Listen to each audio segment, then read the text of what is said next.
Ton cœur acclame Dieu, apprécie Dieu, acclame Dieu comme si c'était la dernière fois que tu étais en train de l'acclamer. Exagère en acclamation. Les acclamations sont un message qu'on envoie à Dieu. Les acclamations sont une forme d'expression de gratitude et d'honneur. Reçois nos actions de grâce en ce jour que tu as créé. Oh, je ne me tairai pas dans l'assemblée des fidèles. Est-ce qu'il y a un fidèle? Est-ce qu'il y a un fidèle? Est-ce qu'il y a un amoureux de Jésus? Oh, je trouve qu'il n'y a pas beaucoup d'amoureux de Jésus. Est-ce qu'il y a des amoureux de Jésus? Seigneur Jésus, nous te rendons louange. Nous te rendons honneur et gloire. Je ne suis pas né pour subir. Je suis né pour créer les atmosphères. Béni sois-tu. Tu nous as tellement aimés que tu nous as donné le Saint-Esprit. Esprit Saint, tu es venu du ciel pour vivre en chacun d'entre nous. Et lorsque tu viens vivre en nous, tu fais de nous des maisons de prière, des maisons d'adoration, des maisons de louange. Nous accueillons ta présence. Nous chérissons ta présence. Tu es là, ô Saint-Esprit, nous avons besoin de toi. Toucher, pour nous libérer. Tu es là, Saint-Esprit. Je veux te dire pour me toucher, et pour me libérer, rafraîchir, restaurer, transformer. Tu es là, mon amour, mon trésor. Viens nous aider. Quand il te touche, c'est suffisant. Tu es là, mon Dieu. Tu es là, mon aime. Oh, Saint-Esprit. Dis-le-lui, mon Dieu, mon Dieu. Pour me toucher en ce premier jour de la semaine, j'ai besoin de toi. Il y a quelqu'un qui a besoin de toi. Shabraya Bebele Brascobrane, Ikaparada Baboroko Shabrakaya Lele Braga. Tu es là. Oh, Saint-Esprit, pour me toucher, pour me visiter. Dis-lui, tu es là, oh Saint-Esprit.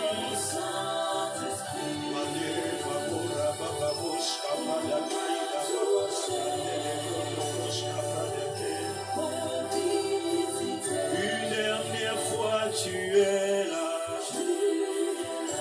Saint-Esprit, mon Dieu, mon être, mon guide.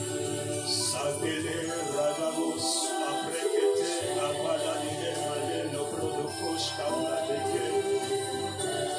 Je voudrais que tu lèves ta voix pendant quelques instants. Dis avec moi, ô Saint-Esprit. Dis avec moi, dis-le bien, ô Saint-Esprit.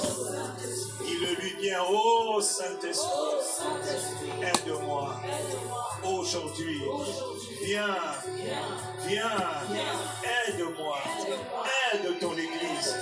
Aide-nous. Remplis-moi. Remplis l'atmosphère. Change ma vie. Change l'atmosphère. Glorifie Jésus. Saint-Esprit, viens et aide-moi.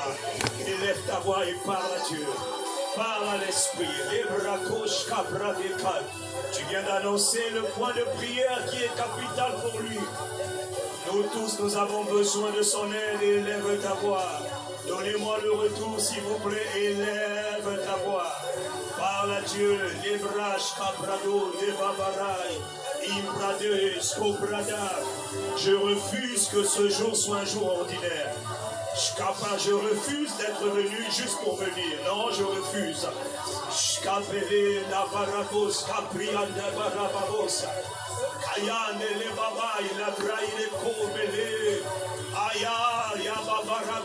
Rabados, Kebrada, Skopelia, Radabai, Kemaï, Nebraï, Rebroi. Ah, Esprit de Dieu, chaque jour est un jour et kata d'intimité, d'amitié, de profondeur en profondeur. Chaque jour est un jour nouveau. Tu n'as pas permis ce jour pour que je meure, mais pour que je vive et je raconte les œuvres de Yahweh, les œuvres de Dieu, les œuvres du Christ en moi. Esprit de la promesse, après la côte, l'Église a besoin de toi. Esprit de Jésus, viens nous aider. Viens nous aider. Viens nous aider. Viens nous aider. Esprit de Dieu, viens nous aider. Esprit de Dieu, viens Saint-Esprit. Paré babosh kameladai. Mandele braide skabrade. Oh, viens nous aider. Esprit de Dieu, viens nous aider, oh Esprit de Dieu, viens nous aider, Esprit de Dieu, Rababa, viens aider nos familles, viens aider nos territoires, viens aider ton peuple, Esprit de Dieu, viens nous aider, nous avons besoin de toi, nous t'appelons à l'aide, oh Esprit de Jésus, viens nous aider, viens nous aider, Saint-Esprit. Amalesh kata, rababo, shabrade, mayadebe, shkaba, ne t'occupe pas de ton voisin ni de ta voisine, ne t'occupe même pas des écrans, non, parle à Dieu, demande son aide. Il est écrit dans la prophétie, quiconque appellera le nom de Jésus sera secouru. Quiconque appellera le nom du Seigneur sera sauvé. Chacun de nous a ses problèmes. Chacun de nous a ses défis, ses challenges, ses situations. Chacun de nous a ses montagnes. Chacun de nous a ses obstacles. Chacun de nous a ses particularités. Parle à Dieu. Viens nous aider. La branche comprenée. Les babos robayane, les babos, la babos capara. Ratabele, la babo robabo. Shkapara mandele. Viens nous aider à Barado, Shabradakaya. Tu es là, viens nous aider.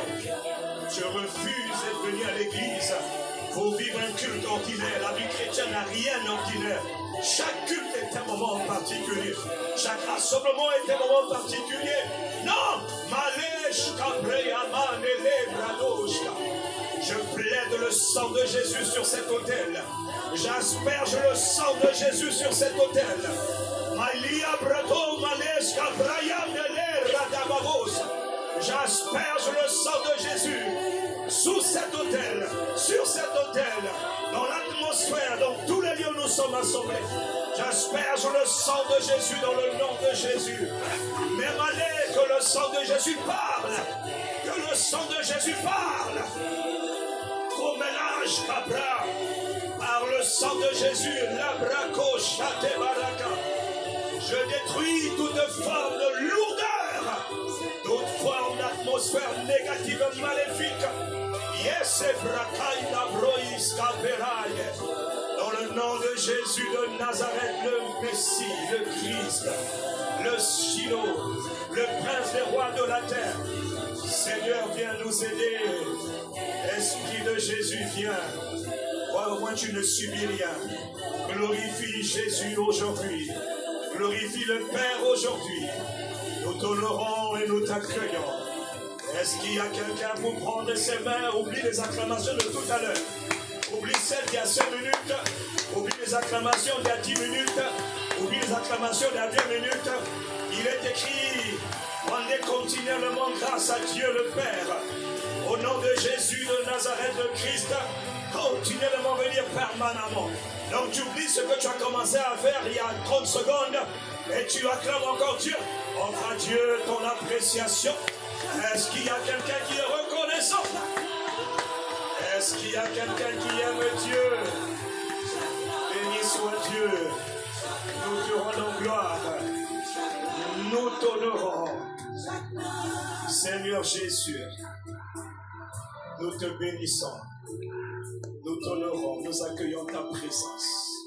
Père, dans le nom de Jésus, viens nous aider par ton esprit.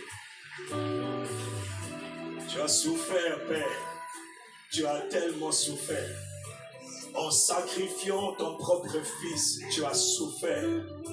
Le Père, mon frère, ma soeur, a souffert. Le Père a souffert. Qui était capable de faire souffrir le Père, propriétaire des cieux et de la terre? Je vous dis que le Père a souffert. Mais le Père a souffert à quel moment? En offrant son Fils. Son Fils a souffert. Donc le Père a souffert. Le Fils a souffert.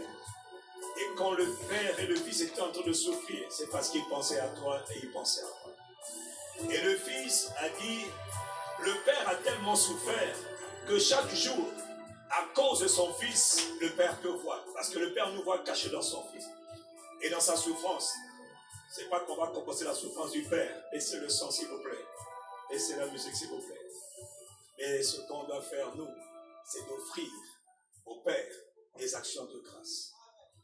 Parce que, attends, parce que quand tu offres au Père multiples actions de grâce, tu es en train de dire au Père, Père, je ne suis pas digne, c'est vrai, mais tu m'as rendu digne par le sacrifice de ton Fils. Le Père aime recevoir les appréciations, les actions de grâce. Et il le fait, et il aime le recevoir. Il a souffert, le Fils a souffert pour pouvoir faire en sorte que de toi s'expriment des actions de grâce. Alors prends tes mains et rends grâce à Dieu le Père. Si bien sûr tu es un enfant du Père, apprécions le Père. Nous te rendons grâce, Père. Dans le nom de Jésus, reçois nos actions de grâce pour tout ce que tu es, pour le grand amour dont tu nous as aimés. Merci parce que tu es plein de bonté, ta miséricorde durera toujours. Plein d'affection, plein d'amour, plein de grâce, tu es plein d'amour, de compassion, de miséricorde, d'affection. Père, pour tout ce que tu es, pour tout ce que tu n'as cessé d'être, pour tout ce que tu fais, reçois nos actions de grâce. Dans le nom de Jésus. Tu as livré ton propre Fils, reçois nos actions de grâce. Tu nous as donné de ton esprit, reçois nos actions de grâce. Tu demeures en nous par ton esprit, reçois nos actions de grâce. Tu renouvelles tes bontés, tes grâces, tes compassions en nous, reçois nos actions de grâce. Béni sois-tu pour ton esprit qui demeure en nous, reçois nos actions de grâce. Pour les grâces renouvelées aujourd'hui, reçois nos actions de grâce. Maintenant, tu vas lui dire acclamation, action de grâce pour ce qu'il va faire pour toi aujourd'hui. Reçois nos actions de grâce. La qualité de tes acclamations, de tes actions de grâce détermine ce que tu vas faire. Je sais qu'à l'église, il y en a qui viennent pour venir, mais il y en a qui viennent avec une soie. Si c'est toi, acclame Dieu. Et c'est de toi que je parle, acclame Dieu. Dis-moi un bon amen. Vous savez, à l'église, il y a plusieurs types de personnes. Il y a des gens qui aiment Dieu. Il y a des gens qui veulent Dieu. Sincèrement, hein? Il y a des gens qui s'en foutent. Ouais. Il y a des gens qui s'en foutent. Il vient à l'église pour aller à l'église. Et puis il rentre chez lui pour... Je refuse. Je refuse. Je ne suis pas de cette catégorie-là. Je suis de la catégorie des gens qui ont toujours soif de Dieu. Qui ne sont jamais rassasiés. Qui veulent voir Jésus glorifié. Ouais. Soyez surpris de voir qu'il y en a qui font beaucoup de choses sans le feu, sans la passion, sans le désir. Alors pourquoi tu sais? Pourquoi tu viens à l'église? Surtout toi qui es comme au bar, un ancien dans la foi. Il n'y a pas de feu, il n'y a pas de jus, il n'y a rien. Il n'y a rien à communiquer au monde. Que Dieu nous aide. Que Dieu nous aide. À quoi ça sert de venir à l'église, surtout quand on est déjà sauvé, si c'est pour venir en dire tu es froid, tu viens froid, tu repars froid. C'est quoi cette histoire? Ça sert à quoi? Non. Ici, quelqu'un a soif. Ça veut dire qu'il y a un état de soif permanent qu'il faut manifester devant Dieu. Dieu te voit et il voit que tu n'as pas soif. Même quand tu acclames Dieu comme quelqu'un qui est déjà mort. Même quand tu pousses un cri là, c'est le cri d'un mort. Pas parce qu'on dit pousser des cris, il y en a qui poussent des cris, mais c'est des cris des morts. Et puis il y en a qui poussent les cris de triomphe, et c'est les cris des gens qui sont vivants. Que les vivants poussent un bon cri de quelqu'un qui est vivant. Oh, donne-moi un cri de quelqu'un qui est vivant parmi les vivants. J'ai dit, donne-moi un cri à Dieu de quelqu'un qui est vivant. Quelqu'un qui est assoiffé. Conseil gratuit. Quand tu pousses ton cri, ne regarde jamais ton voisin. Parce qu'à l'église, il y a des gens bizarres aussi. Il y en a qui sont morts, il est là, toi tu pousses un cri, tu le déranges. C'est pas pour toi que c'est pas pour ton voisin. Est-ce que moi je pousse mon cri pour toi? Toi tu m'importes pas, tu m'intéresses pas. Voilà, tu as compris. Oh, quand c'est comme ça, on se lâche. Shkate, brade, compara. Rababo, che, brade, kai. Ane, mare, la braille, les coms, skete. Gloire à Jésus. Quelqu'un donne un bon amen de triomphe à Dieu. Oh, tu as compris, il faut faire attention aux écrans. Il y en a qui, avant de acclamer Dieu, regarde d'abord si comment ça se passe dans les écrans. Un des problèmes avec l'église où il y a trop d'écrans, c'est qu'on devient des écronnés. Mentalité des écrans. Avant d'acclamer Dieu, tu oublies qu'on est dans la présence de Dieu. Et quand on acclame Dieu, c'est pour Dieu qu'on acclame. Quand on pousse un cri, je pousse un cri de triomphe. C'est un message. C'est pas pour mon voisin.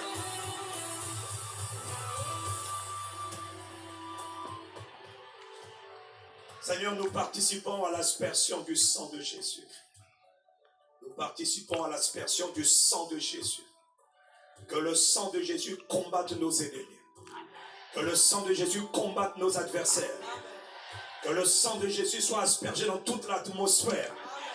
Que le sang de Jésus neutralise toute puissance maléfique qui travaille en ce lieu, qui travaille dans cette église et qui travaille contre ta vie. Donne un bon amen.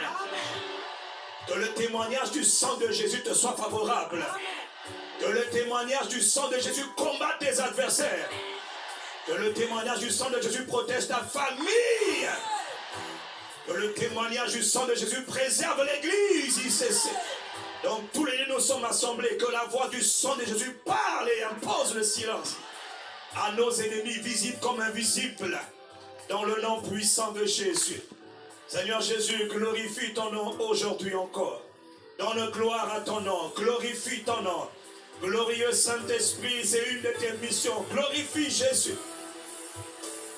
Il en a été ainsi hier. Il en est ainsi aujourd'hui et il en sera ainsi cette semaine. À toi qui le fais, glorieux Saint-Esprit, à toi qui le fais, Père, par ton esprit, soient nos actions de grâce dans le nom suprême de Jésus. Et quelqu'un donne un bon amen. Père, inspire les paroles de nos bouches et les pensées de nos cœurs. Aide-nous à parler de ta part, glorieux Saint-Esprit. Inspire les paroles de nos bouches et les pensées de nos cœurs. Fais ce que tu veux faire aujourd'hui, prends toute la place. Les bros capriane baraj les sobrade fabalaine et paraïto préabaï les broïdebaï. Saint-Esprit, remplis-nous, Saint-Esprit, aide-nous, aide-nous encore. À la fin, seul Jésus sera glorifié. À la fin, seul Jésus sera élevé. À la fin, seul Jésus, cette semaine sera magnifiée. Tu vas dire à chaque jour suffit sa peine. Aujourd'hui, il faut que Jésus soit glorifié. Demain, il faut que le Fils de Dieu soit glorifié. Après-demain et chaque jour, il faut que le Christ soit puissamment glorifié. C'est ce qui va se passer aujourd'hui dans la vie de quelqu'un qui a faim et qui a soif. Père, reçois nos actions de grâce par anticipation encore. Dans le nom de Jésus de Nazareth, le Christ, nous nous soumettons à toi, Saint-Esprit. Merci pour ton aide. Quelqu'un donne un bon amen à Dieu. Donne un bon amen. Le pépé n'est pas là ce matin. Aidez-moi à apprécier Dieu pour son serviteur, le père de la maison. Et un travail qui est bien complexe et bien difficile. Je croyais que tu étais reconnaissant à Dieu pour avoir la grâce d'avoir aidez-moi à apprécier Dieu pour la mère de la maison. Yes. Aidez-moi à apprécier Dieu pour tous les serviteurs et les servantes, les pasteurs, les bergers. Gloire à Dieu. Et enfin, quelqu'un donne un mot amen. Maintenant, tu as gagné le droit de t'asseoir en saluant ton frère et ta soeur dans la joie. Salue quelqu'un, salue 3 personnes. Fais-le avec joie, je t'observe. Fais attention parce que moi, quand j'observe vraiment. Donc, j'ai dû te saluer au moins 3 personnes. C'est-à-dire que tu peux aller jusqu'à 4, à 5. Tu as compris, non? Allez, prends le temps, fais-le avec le sourire. Dans la maison du Seigneur, fais-le avec le sourire. Gloire à Jésus. Voilà. Gloire à Dieu. Est-ce que tu as bien salué ton prochain, ton voisin, ta voisine? Est-ce que tu as accordé le sourire? Est-ce que quelqu'un est content selon qu'il est écrit? J'étais dans la joie lorsqu'on m'a dit allons à la maison de l'Éternel. Alléluia. Donc je me retrouve un peu par hasard aujourd'hui à Paris. C'est vraiment un hasard. Donc, comme par hasard, je suis aussi là, partager la parole du Seigneur avec vous et faire ce que Dieu veut faire aujourd'hui. Bon, même si tu n'aimes pas ma tête, c'est pas grave, de toute manière, tu vas me subir. Si tu n'aimes pas ma tête, je sais qu'il y en a qui sont fâchés de me voir, c'est pas un problème. L'ennemi est le premier à être fâché quand il me voit et je le comprends. Moi aussi, je suis fâché quand je vois l'ennemi. Voilà, on ne s'aime pas.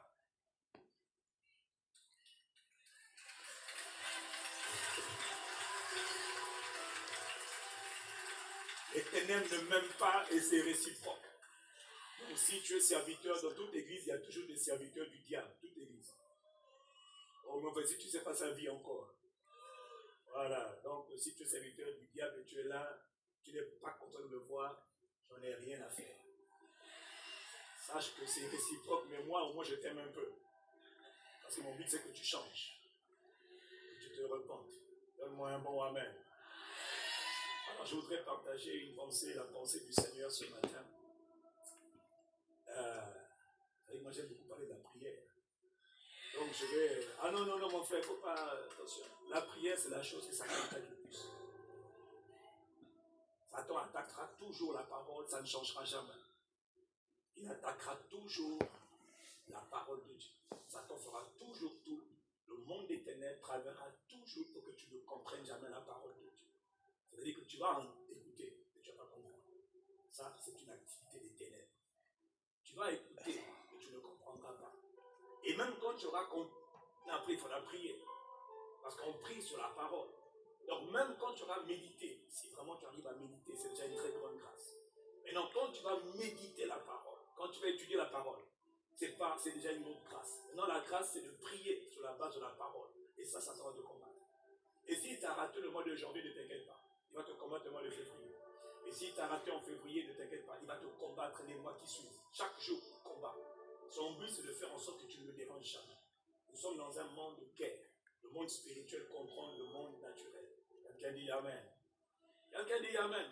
Donc, il faut être conscient de ça. Donc, voilà pourquoi si quelqu'un te parle toujours de la parole, c'est quelqu'un qui est bien.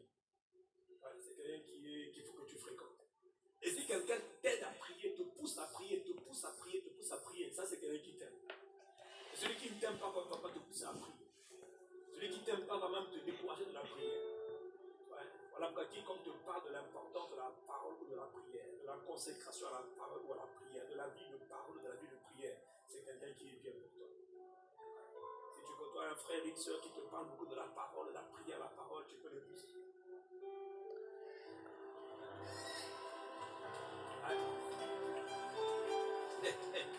Et si tu côtoies quelqu'un qui ne te parle pas de la parole, qui ne te parle pas de la prière, mais qui te parle des fonds de teint, des maquillages, des vêtements, des costumes, des robes, ça, tu es déjà en danger. Avant même de te marier là-bas, ne va même pas voir le pasteur déjà comme en mode, c'est pas la peine. La chose est déjà gâtée dans le commencement. Mais tu as été envoûté par les charmes, comme Samson avait été envoûté par les charmes de Dalila, puis Dalila l'a tué. Frère, je prie que Dieu te garde en vie. Voilà, donc quand on parle de la parole, ou on parle de la prière, il faut être content. Tu as compris, non? Voilà, acclame Dieu, reste assis. Acclame Dieu pour sa parole. Le fondement de l'Église, j'écoutais un peu le message de pasteur Amachou la semaine dernière où il parlait de la réussite, de réussir sa vie. Il a donné un bon message, je voudrais compléter avec les messages que le PPR est en train de donner ces derniers temps. Vous savez, la vie chrétienne ne commence pas avec les bâtiments, la vie chrétienne commence avec la personne de Jésus-Christ. et son œuvre. Dis-moi Amen. Il faut jamais oublier que la vie chrétienne ne commence pas avec les pas de danse, avec les chants, gospel. Non, ça c'est pas la vie chrétienne. C'est pas ça la vie chrétienne. C'est même pas avec les encouragements. Non, la vie chrétienne commence avec la personne de Jésus-Christ.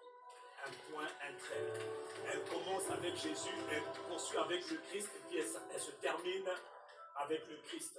Et dans 1 Pierre chapitre 1 au verset 10, nous devons avoir l'habitude que les apôtres, les prophètes avaient autrefois. Il est écrit que les prophètes des temps anciens, les prophètes qui ont prophétisé la grâce qui nous était réservée aujourd'hui, qui nous était destinée, ont fait du salut, du salut que Dieu a accordé aux hommes l'objet de leurs recherches et de leurs investigations. Donc il explique que dans les temps passés, les prophètes, les hommes de Dieu, les femmes de Dieu, les serviteurs de Dieu étaient des scruteurs, des étudiants, des investigateurs, des chercheurs. Ils cherchaient dans la parole de Dieu. Ils voulaient sonder, ils voulaient comprendre qu'est-ce qui allait arriver, qu'est-ce que Dieu a annoncé. Ils voulaient comprendre qu'est-ce qui allait venir. Ils voulaient comprendre les prophéties, les Ézéchiel, les Jérémie, les David, voilà, tous les prophètes de l'Ancien Testament, même les Amos et les Aggios, tous prophétisaient sur une seule personne, c'était le Christ qui allait venir. Et la Bible dit qu'ils étudiaient pour comprendre l'époque qui était marquée par verset 11, il dit, ils voulaient sonder l'époque et les circonstances marquées par l'Esprit de Christ qui était en eux et qui attestait d'avance les souffrances de Christ et la gloire dont elles seraient suivies. Donc eux, ils étudiaient les Écritures pour comprendre l'époque qui était marquée par les souffrances de Christ. Dis avec moi, les souffrances du Christ. Et après les souffrances de Christ, il dit qu'après les souffrances de Christ, quelque chose devait venir. C'est la gloire dont seraient suivies les souffrances. Donc il y a deux choses sur lesquelles il faut que ta vie soit solidement bâtie. C'est un, il faut que tu comprennes bien les souffrances de Christ. Pourquoi le Christ est venu? Pourquoi le Christ a souffert? Si tu ne comprends pas pourquoi le Christ Jésus a souffert, ça tombe à ta foi. Ça va te détruire comme il veut. Il faut que ta vie en Christ soit enracinée sur les souffrances de Jésus, les souffrances du Messie. Pourquoi Christ devait souffrir? Pourquoi est-il venu? Mais pourquoi il est venu et il devait souffrir? Et s'il vous plaît, pourquoi il devait souffrir avec une aussi extrême souffrance? Parce que le Christ a souffert, horriblement souffert, dans une extrême souffrance. Le Christ est mort. Il n'est pas mort comme tout le monde. Non, c'est pas vrai. Lui, il est mort dans une souffrance extrême, dans une souffrance atroce. Pourquoi Dieu fait chair va mourir dans une souffrance atroce? Pourquoi Dieu fait chair va souffrir autant? Pourquoi on n'a pas juste décapité? Pourquoi on n'a pas juste enfourché avec une lance ou avec une épée comme on tuait les gens? Pourquoi le Fils de Dieu, Dieu qui vient en chair, doit souffrir autant? Frère, il faut que tu fasses comme ils ont fait les prophètes d'autrefois. Il ne faut pas seulement prophétiser, non, il faut comprendre pourquoi le Christ a autant souffert. Et quand ta vie est solidement établie sur les souffrances de Christ, alors la suite va venir, la gloire qui accompagne les souffrances. Parce qu'il y a une gloire terrible, il y a une grande gloire qui accompagne les souffrances du Messie. Mais tu ne pourras expérimenter cette gloire que lorsque tu as compris et que ta vie est bâtie sur ces souffrances. Et beaucoup d'entre nous, nous voulons vivre une vie, beaucoup de bruit, mais il n'y a pas la révélation, il n'y a pas la compréhension des souffrances. Voilà pourquoi. Et ce sont les souffrances, entre parenthèses, donc quand je parle de souffrance, je parle de son sacrifice. Dis-moi amen. Et son sacrifice horrible qu'il a accompli à cause de moi. Christ a été livré à cause de moi. Christ a été offert, c'est-à-dire livré, c'est-à-dire sacrifié à cause de toi. Et il dit, ce message doit constituer le fondement de ta vie. Sinon, je te dis que devant l'adversité, et l'adversité, elle est terrible, tu ne tiendras pas. Voilà pourquoi on a beaucoup de frères et de sœurs qui aiment Dieu, qui chantent, qui prêchent, qui dansent, qui prophétisent, qui font des prières, mais ça tombe blague avec nous. Hein. Ouais, ça tombe blague avec nous. Parce que nos vies, là je tiens sur mes deux pieds, mais il faut que tu tiennes sur des fondements solides. Tu es assis sur un siège, le siège ne s'est pas cassé. Si le siège se casse, tu tombes. Si ton fondement n'est pas solide, tu tombes. Donc, eux, ils ont étudié pour comprendre les fondements de la vie spirituelle. C'est le Christ. Mais c'est les souffrances de Christ. Et après les souffrances de Christ, il y a une gloire qui suit. Et quand Quand on parle de la gloire qui suit, s'il vous plaît, la gloire là, c'est pas avoir l'argent, c'est pas avoir les maisons, c'est pas avoir les voitures, c'est pas avoir les enfants. Non, c'est beaucoup plus que ça. C'est plus profond que ça. Dis-moi amen. Les souffrances de Christ et la gloire dont elles seraient suivies. Et aujourd'hui, je voudrais parler sur un angle de cette gloire. Je voudrais vraiment compléter et rejoindre le message que le Pépé, l'apôtre de la maison, a donné ces derniers mois, ces dernières semaines. Il y a avec moi la gloire. Il y a avec moi la gloire. Quand on parle de la gloire, on parle de l'honneur. Quand on parle de la gloire, on parle de la distinction. Quand on parle de la gloire, on parle de l'élévation. Quand on parle de la gloire, et on parle de triomphe. Il est écrit dans Proverbe chapitre 14 au verset 8. Celui qui est en train de jouer la musique, là, tu me déranges. Donc, soit tu joues lentement, soit tu ne joues pas du tout. Il est écrit dans Proverbe 14, verset 28. Quand le peuple est nombreux, c'est la gloire d'un roi. Et quand le peuple manque, c'est la ruine d'un prince, ou encore la ruine du prince. La version d'Herbie dit la gloire d'un roi, c'est la multitude du peuple. Dis avec moi la gloire d'un roi. C'est quoi? La gloire d'un roi, c'est quoi? La gloire d'un roi se trouve cachée dans la multitude du peuple. Donc c'est un des aspects de la gloire que je voudrais aborder ce matin. La gloire de Dieu, c'est la multitude du peuple. La gloire de Dieu, c'est la multitude du peuple de Dieu. Quand on parle de la gloire de Dieu, il n'y a pas de gloire de Dieu si Dieu n'a pas un peuple multiplié, si Dieu n'a pas un peuple nombreux. Si Dieu n'a pas un peuple abondant, il n'y a pas de gloire de Dieu. Or, on sait que dans le monde, sur la terre, il y a beaucoup de divinités. Il y a beaucoup de seigneurs, il y a beaucoup de rois. Mais il y en a un seul qui est Dieu, c'est le Père. Quelqu'un dit Amen. Or, on sait que le but de Satan, c'est de coloniser la terre. Et il faut te réveiller, frère, ma soeur. Le but du monde des ténèbres, c'est de coloniser la terre. C'est de faire en sorte que tous les habitants de la terre soient serviteurs du mal. Que tous les serviteurs, tous les hommes de la terre, les femmes, les enfants, les familles de la terre, soient soumis au diable, à Satan, aux ténèbres. C'est leur but. Leur but, c'est de faire en sorte que la terre entière leur soit soumise. D'ailleurs, c'est déjà le cas aujourd'hui. Mais Dieu a son peuple sur la terre. Dieu a son peuple qui lui appartient. Et ce que Dieu veut, c'est que ce peuple qui appartient à Dieu soit plus nombreux que ce peuple qui appartient aux ténèbres. Oui, les ténèbres couvrent la terre, c'est vrai, mais sur son peuple, mais dit sur nous, Dieu doit se lever et sa gloire doit être visible. Donc il y a un aspect de la gloire qui suit la souffrance de Christ qu'il faut qu'on parle. Est-ce que je peux continuer? Il y a un aspect de la gloire qui suit la souffrance, parce que Jésus n'a pas souffert pour rien. Jésus n'a pas souffert pour qu'une seule âme en France soit sauvée. Ah non, il faut arrêter. Il faut arrêter. Bon, je vais te challenger un peu avec un message apostolique. Ouais. Parce que vous voyez, le drame aujourd'hui dans l'église, c'est qu'on a des frères qui sont des chrétiens. Mais on n'a pas de disciples. Ouais, on a des frères et des sœurs qui sont des chrétiens. Donc à l'église, maintenant, l'église est composée de chrétiens. Or maintenant, le problème, c'est que dans l'église des chrétiens, Dieu vient chercher des disciples. Dans l'église des chrétiens, Dieu ne cherche pas des chrétiens. Jamais dans la pensée de Dieu, ça a été de faire des chrétiens. Jamais. Dieu n'a jamais eu à cœur d'avoir une église de chrétiens. Jamais ça n'a existé dans son cœur. Jamais. Non. On est sauvé, très bien. On est chrétien. Mais le chrétien doit devenir un disciple de Christ. Logiquement, chrétien veut dire disciple, mais le problème c'est que chrétien ne veut plus dire disciple. Chrétien veut dire quelqu'un qui va à l'église tous les dimanches, les dimancheurs, les mercredis soirs, les vendredis soirs, ouais, le lundi soir. Ouais. Et ce n'est pas la volonté de Dieu. Christ n'a pas souffert pour rien. S'il vous plaît.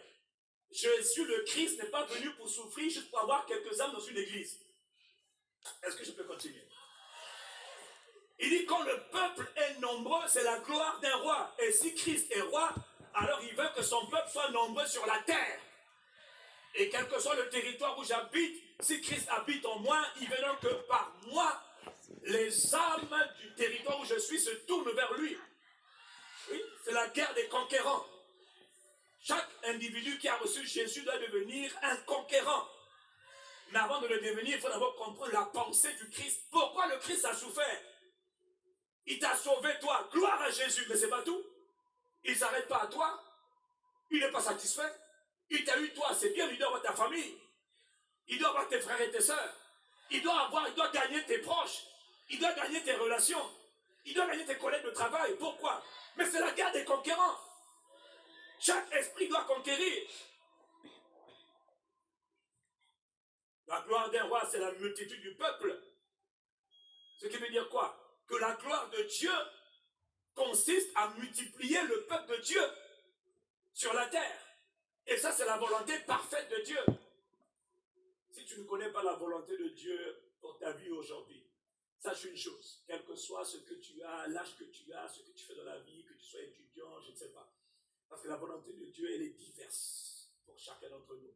Mais il y a au moins une chose qui est certaine, que nous avons tous en commun, c'est que par toi, en qui Jésus-Christ est venu habiter, parler de la gloire de Dieu dans ta vie, veut dire que ta vie devient un facteur de multiplication.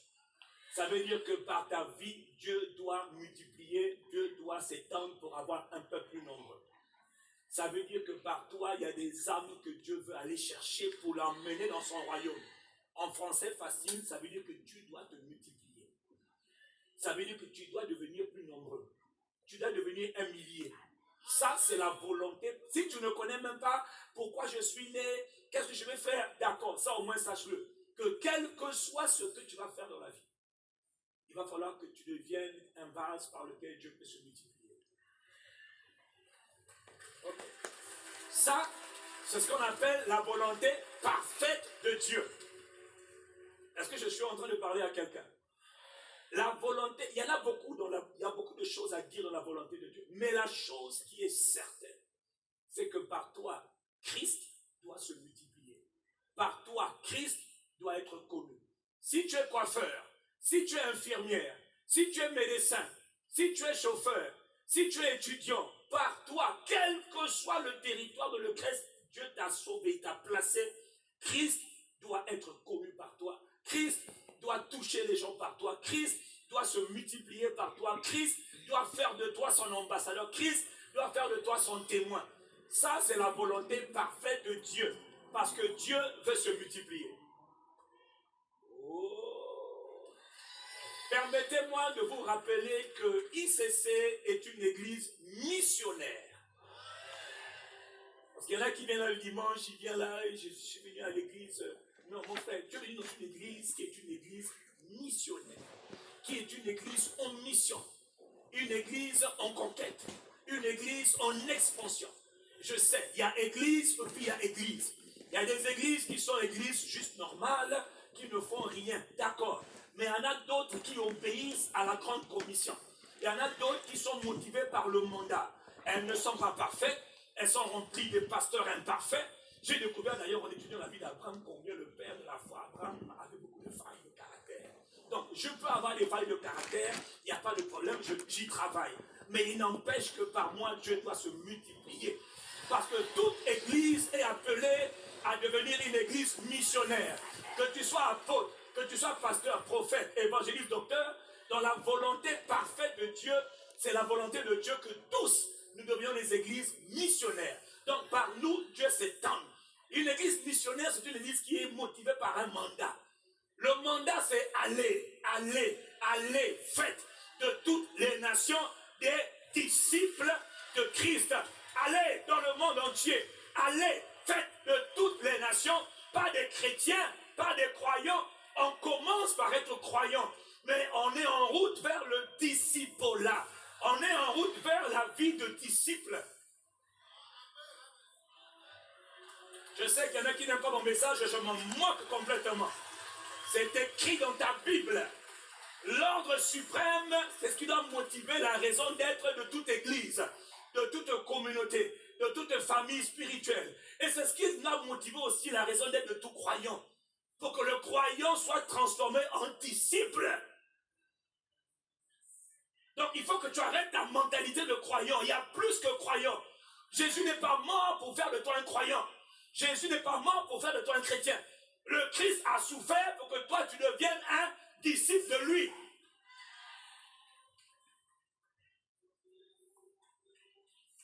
Donne-moi ton amen et je continue.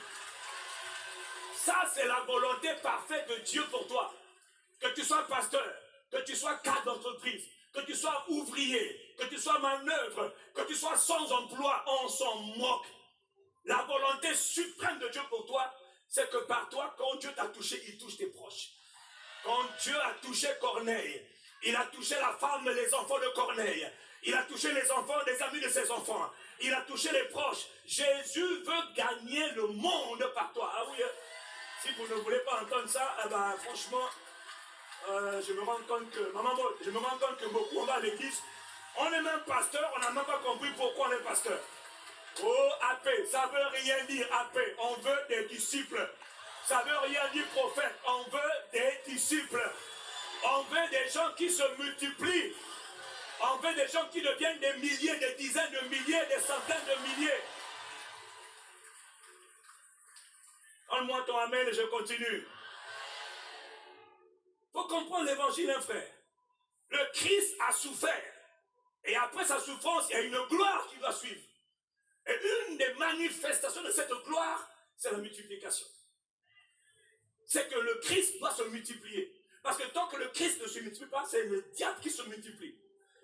Ce sont les ténèbres qui se multiplient. Et croyez-moi, ils le font très, très, très bien. Donc il est temps que l'Église se réveille pour commencer à très, très bien se multiplier sur la terre. Un des plus gros combats de l'Église, un des plus gros combats de toute Église, de tout temps, c'est de se multiplier. Parce que c'est ça la volonté parfaite de Dieu. Je dis bien la volonté parfaite. Ce que Dieu veut avec toi là, c'est que tu te multiplies. Que tu ne restes pas un croyant, je n'embête personne. Moi je viens à l'église, je fais mon culte. Oublie-nous, je fais mon culte. On sort. Non, vraiment, excusez-moi. Moi, je m'en vais demain. Donc, vraiment, il faut nous oublier. On est fatigué de cette mentalité de médiocrité. Un des plus gros combats des vrais pasteurs, c'est de faire des âmes, que toi tu es des disciples. Et même ton combat à toi qui aime les âmes, c'est d'emmener ces âmes que tu aimes, que tu suis, à devenir des disciples. C'est un combat terrible. Est-ce que je peux continuer? La volonté parfaite de Dieu, il y avait ma volonté parfaite de Dieu, c'est que par toi, Dieu se multiplie. Que le Christ se multiplie. Le disciple, c'est qui? C'est celui qui travaille pour devenir identique à Christ. Ressembler à Christ.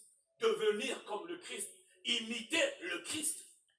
Yes. Et Dieu a souffert.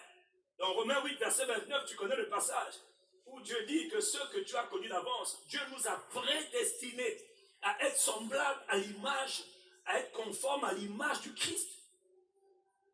Nous sommes tous appelés à devenir comme Christ. Nous ne sommes pas appelés à être des croyants. Arrêtez ça. Nous sommes appelés à devenir des disciples de Christ.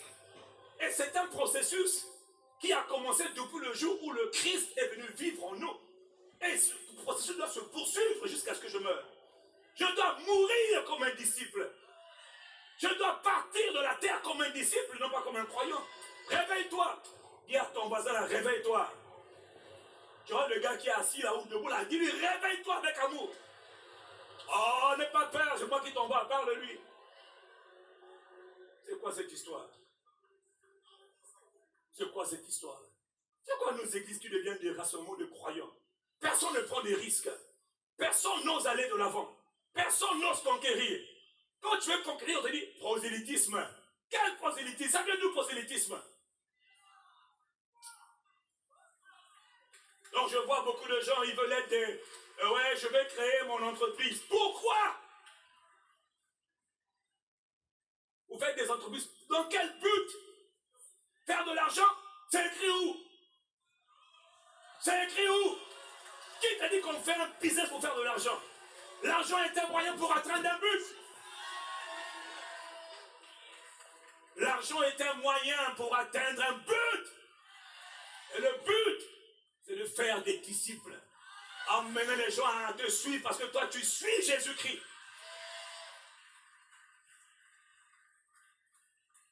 Faire des disciples, se multiplier, consiste à emmener les gens à ressembler à Jésus-Christ. Comme toi-même, tu dois t'assurer que tu es en train de ressembler progressivement à Jésus-Christ. Aucun de nous ici n'est parfait. Personne. mais on court vers la perfection. Et on apprend à ressembler à Christ. Et on apprend à emmener les gens à devenir des disciples de Christ. Donc laissez-nous votre mentalité de croyants misérables, médiocres. On veut faire le minimum. Je vais à l'église. Je m'en moque de savoir si tu vas à l'église. Mon but, c'est est-ce que tu es en train d'être transformé? Est-ce que tu es en train de devenir ce que Dieu t'appelle à devenir? Ah, mais j'ai pas de travail. Mais pas de travail là. Gagne les hommes. Emmène-les à ressembler à Jésus-Christ. Trouve-toi un travail si tu le fais. D'ailleurs, même ça, là, c'est déjà un bon travail. Fais-le. Est-ce qu'on peut continuer? Mon point, c'est que toute église, Seigneur, je partage la pensée du Seigneur, toute église qui s'engage à devenir une église missionnaire, c'est une église qui n'est pas aimée dans le monde des ténèbres. Toute église, parce qu'il y a des églises qui ne font rien. C'est-à-dire que moi, je suis là depuis 1902. Nous sommes sans. De toute façon, Sato déjà là, il est bien assis, il règne, vous ne le dérangez pas, il ne vous dérange plus tellement il est chez vous. Mais toute église qui décide d'obéir à la volonté de Dieu, et la volonté suprême de Dieu, elle a été révélée par son Fils. Allez, faites de toutes les nations du monde, faites de toutes les communautés mes disciples. Apprenez-leur à observer ce que je vous ai prescrit. Apprenez-les à me connaître. Apprenez-les à s'attacher à moi. Apprenez les hommes du monde entier à se tourner vers moi. Apprenez-les à s'affectionner aux choses d'en haut et non pas aux choses d'en bas. Apprenez-les à marcher par l'esprit et non pas par la chair. Apprenez-les à être consacrés à moi comme pas possible. Apprenez-les à me craindre, à m'honorer. Apprenez-les à me recevoir. Et est-ce que je suis en train de parler à quelqu'un? Ça, c'est la mentalité et c'est le style de vie d'une église missionnaire. Et tu dois savoir qu'une église missionnaire dans un monde comme le nôtre qui est contrôlé par les puissants des ténèbres, c'est une église qui n'est pas aimée. Donc je voudrais que tu te réveilles un peu, que tu ne penses pas que tout le monde est gentil avec ICC ou avec toute église qui a la mentalité ou le mandat de l'expansion, de la conquête, de la multiplication. Si quelqu'un me suit, donne-moi ton amen. Satan se lèvera toujours comme toute église en mission. Et il se lèvera tantôt d'une manière et tantôt d'une autre. Et je vais vous dire que l'ennemi, si vous voyez que l'ennemi se lève contre l'église missionnaire, c'est normal. Donc, il ne faut pas que l'église soit choquée de savoir que Satan s'est levé contre nous. Et il se lève de plusieurs manières. Est-ce que je peux continuer? Même si tu dis non, je vais quand même continuer. Parce que c'est moi qui ai le micro. Acclame Dieu. Toute église, tout être humain qui se lève pour devenir disciple, pour devenir une église qui forme des disciples, Satan ne veut pas qu'une église quelconque sur la terre devienne une église qui forme des disciples. Il n'en veut pas. Parce qu'il sait que quand je deviens comme le Christ, alors je vais détruire ses œuvres exactement comme le Christ. Alors je vais saccager ses œuvres exactement comme le Christ. Donc il s'arrange pour qu'on ait des grandes églises pleines de croyants, mais pas de disciples. De grandes appels de communautés, plein de bébés spirituels, mais pas de disciples. De méga church, mais plein de népios, des bébés en Christ qui n'ont jamais grandi. Des grosses églises, plein d'argent, mais qui n'évangélisent jamais et qui ne se multiplient pas et qui ne s'intéressent pas beaucoup au discipolat. Alors que le discipolat, c'est même l'ADN de Jésus-Christ. Est-ce que je peux continuer? Est-ce que je peux continuer? Le monde des ténèbres, si tu vois l'église primitive, tu vas voir comment Satan s'est levé contre une église missionnaire. Je parlais la dernière fois, j'étais à Kraugana, je parlais avec le docteur Satish. Le docteur Satish Kumar, dont on a vu tous la vidéo, on a tous vu la vidéo, pasteur qui a une très très grande église. Cette église, dans la province où il est en Inde, à peu près 500 000 personnes. Il fait 7 cultes chaque dimanche. Chaque culte, c'est 35 000 personnes. Et vraiment, bon, mais ça, lui, là où il est, mais les autres cultes, c'est compliqué. Son affaire est compliquée. Mais il m'expliquait comment lui, il travaille au milieu des... Il est en Inde. Et l'Inde n'est pas un pays chrétien. L'Inde était un pays d'abord hindou. Donc, au milieu des fondamentalistes hindous qui détestent qu'on parle du nom de Jésus. C'est-à-dire qu'ils ne veulent même pas en entendre parler. Donc, comment sa vie est mise en danger permanemment. Comment il est toujours exposé à tous les dangers, malgré la multitude qui sont toujours en danger. que son ADN, sa raison d'être, c'est se multiplier. Multiplier. Et un pays où il y a des millions de dieux pour un seul croyant. Un seul croyant a appris à servir des millions de dieux. Maintenant, un jour, on lui dit, arrête, ferme la porte, tourne-toi vers le Dieu vivant, créateur des cieux et de la terre. Le Père, le Fils et le Saint-Esprit qui habite en toi. Le seul nom que tu dois glorifier s'appelle Jésus. Tu dois apprendre à dépendre, donc tourner le cœur des gens vers Jésus le Christ. Crois-moi, mon frère, c'est un combat. Oh, tu n'as pas dit amen, c'est pas un problème. Est-ce que je suis en train de parler à quelqu'un? Donc ça, on parlait comment l'ennemi. J'ai compris, chaque territoire a ses particularités. Et la stratégie de Satan, elle s'attaque en fonction des territoires. Il ne va pas attaquer de la même manière. Non, mais son but c'est d'attaquer toute église qui va connaître l'expansion. Ou qui connaît l'expansion. Donc il n'a pas peur de l'expansion, mais il doit la neutraliser. Et quand tu commences à grandir, voilà pourquoi je te parle en tant qu'église, je te parle aussi en titre individuel. Il y a des gens ici que tu m'entends, tu as envie de te multiplier, tu as envie de devenir un gagneur d'âme, un faiseur de disciples, ça te combat. Sans même que tu réfléchis, il te combat. Ok, je vais continuer. Est-ce qu'on peut continuer? Assieds-toi quelques minutes, je continue. Dans le livre de Actes chapitre 4, on voit comment le Saint-Esprit est venu. Actes chapitre 2, le Saint-Esprit vient. Actes chapitre 2, le Saint-Esprit vient. Le travail commence. La grande commission a démarré. Jésus les envoie. Et comme Jésus les envoie, ils ne peuvent pas y aller sans le Saint-Esprit. Alors le Saint-Esprit vient et il les rend capables. Les langues les langues de feu viennent sur eux. Rababobo, il commence. Et là, il commence à aller évangéliser. Il commence à opérer dans les miracles, les prodiges et signes. Satan n'est pas impressionné quand il voit une église en train de commencer des miracles, des guérisons, des délivrances. Non, mais il doit la stopper. Et la première attaque, Satan se lève toujours. Une attaque de Satan, ce n'est pas quand on nous critique. L'attaque, ce n'est pas quand on nous critique, oh, ils sont mauvais, c'est des faux pasteurs. Ça, ce n'est pas une attaque. Dis amen. Ça, c'est la distraction. C'est la distraction. Ça, c'est pas l'attaque. L'attaque, là, c'est pas ça. Oh, ils sont faux, ils sont méchants, ils sont mauvais. Mais, écoutez, on est libre. Quelqu'un peut créer une page libre, une page Facebook pour dire, ouais, pasteur Yvan, c'est un faux pasteur. Pas de problème. Quand il le fait, en plus, il a des likes. Donc, c'est bon. Lui, il veut exister. Le gars, il veut exister. Il met seulement pasteur Yvan, il existe. Il a les vues, il est content. Et puis, il met encore notre article, les gens suivent. Il est content. C'est pas un problème. Dieu n'est pas fâché pour ça. Est-ce que je peux continuer? C'est nous là qui ne comprenons pas comment fonctionne l'église, le monde spirituel. Oh, on m'a attaqué. C'est pas une attaque, on a parlé de toi. On a en train de parler de ton mal. Hein? Surtout quand tu deviens public. Dis amen. Toi, dès qu'on parle de toi, tu es déjà fâché. Non, frère, toi là, je prie qu'on te bombarde. Qu'il y ait des pages qui parlent de toi. C'est pas un problème, ça. Ça, c'est pas un problème. Est-ce que je suis en train de... Ça, ce n'est pas un problème. Ça, c'est vraiment un faux problème.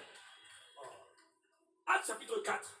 Le problème commence lorsque ce qu'ils sont en train de faire vise à te faire taire.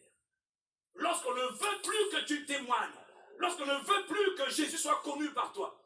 Lorsque le système en place ne veut plus que tu parles de Jésus-Christ. Ou que Jésus commence à se manifester par toi. On veut te faire taire. Là, ça devient... Là, c'est une attaque. Actes chapitre 4, la première attaque est venue. Pendant qu'ils étaient en train de faire le travail de Dieu, la volonté de Dieu, Satan n'a pas peur que tu fasses la volonté de Dieu. Il va te stopper par tous les moyens pour t'empêcher de faire la volonté de Dieu. Et la volonté dont je parle, c'est de te multiplier, de devenir un disciple. Quiconque est en train de devenir un disciple, Satan a déjà un plan pour t'arrêter. Que tu redeviennes un simple croyant. Un simple croyant. En plus, tu me suis en lit alors que tu es à côté. Toi, tu es vraiment un croyant. Oui, c'est ça. Satan t'a déjà eu. Oh, ok. Est-ce qu'on peut continuer? La première attaque contre l'église, qui était en train de vouloir faire la volonté de Dieu, a eu lieu dans Actes chapitre 4. On les a arrêtés, on les a menacés. On leur a interdit de parler du nom de Jésus. On leur a interdit de prêcher le nom de Jésus. Ah là, non. Là, ils ont dit, ah non. Calomniez-nous, d'accord, mais laissez dans nos calomnies, nous, on avance. Dans vos injures, nous, on gagne des terrains. Nous, on se répand à gauche, à droite. On occupe les territoires. Dis-moi, amen. Si on ne t'empêche pas de continuer à témoigner, continuer à annoncer la parole, ce n'est pas une attaque. Mais si on t'empêche d'annoncer le message de la vie, ça devient une attaque. Et une attaque, il faut répondre. On répond par la prière.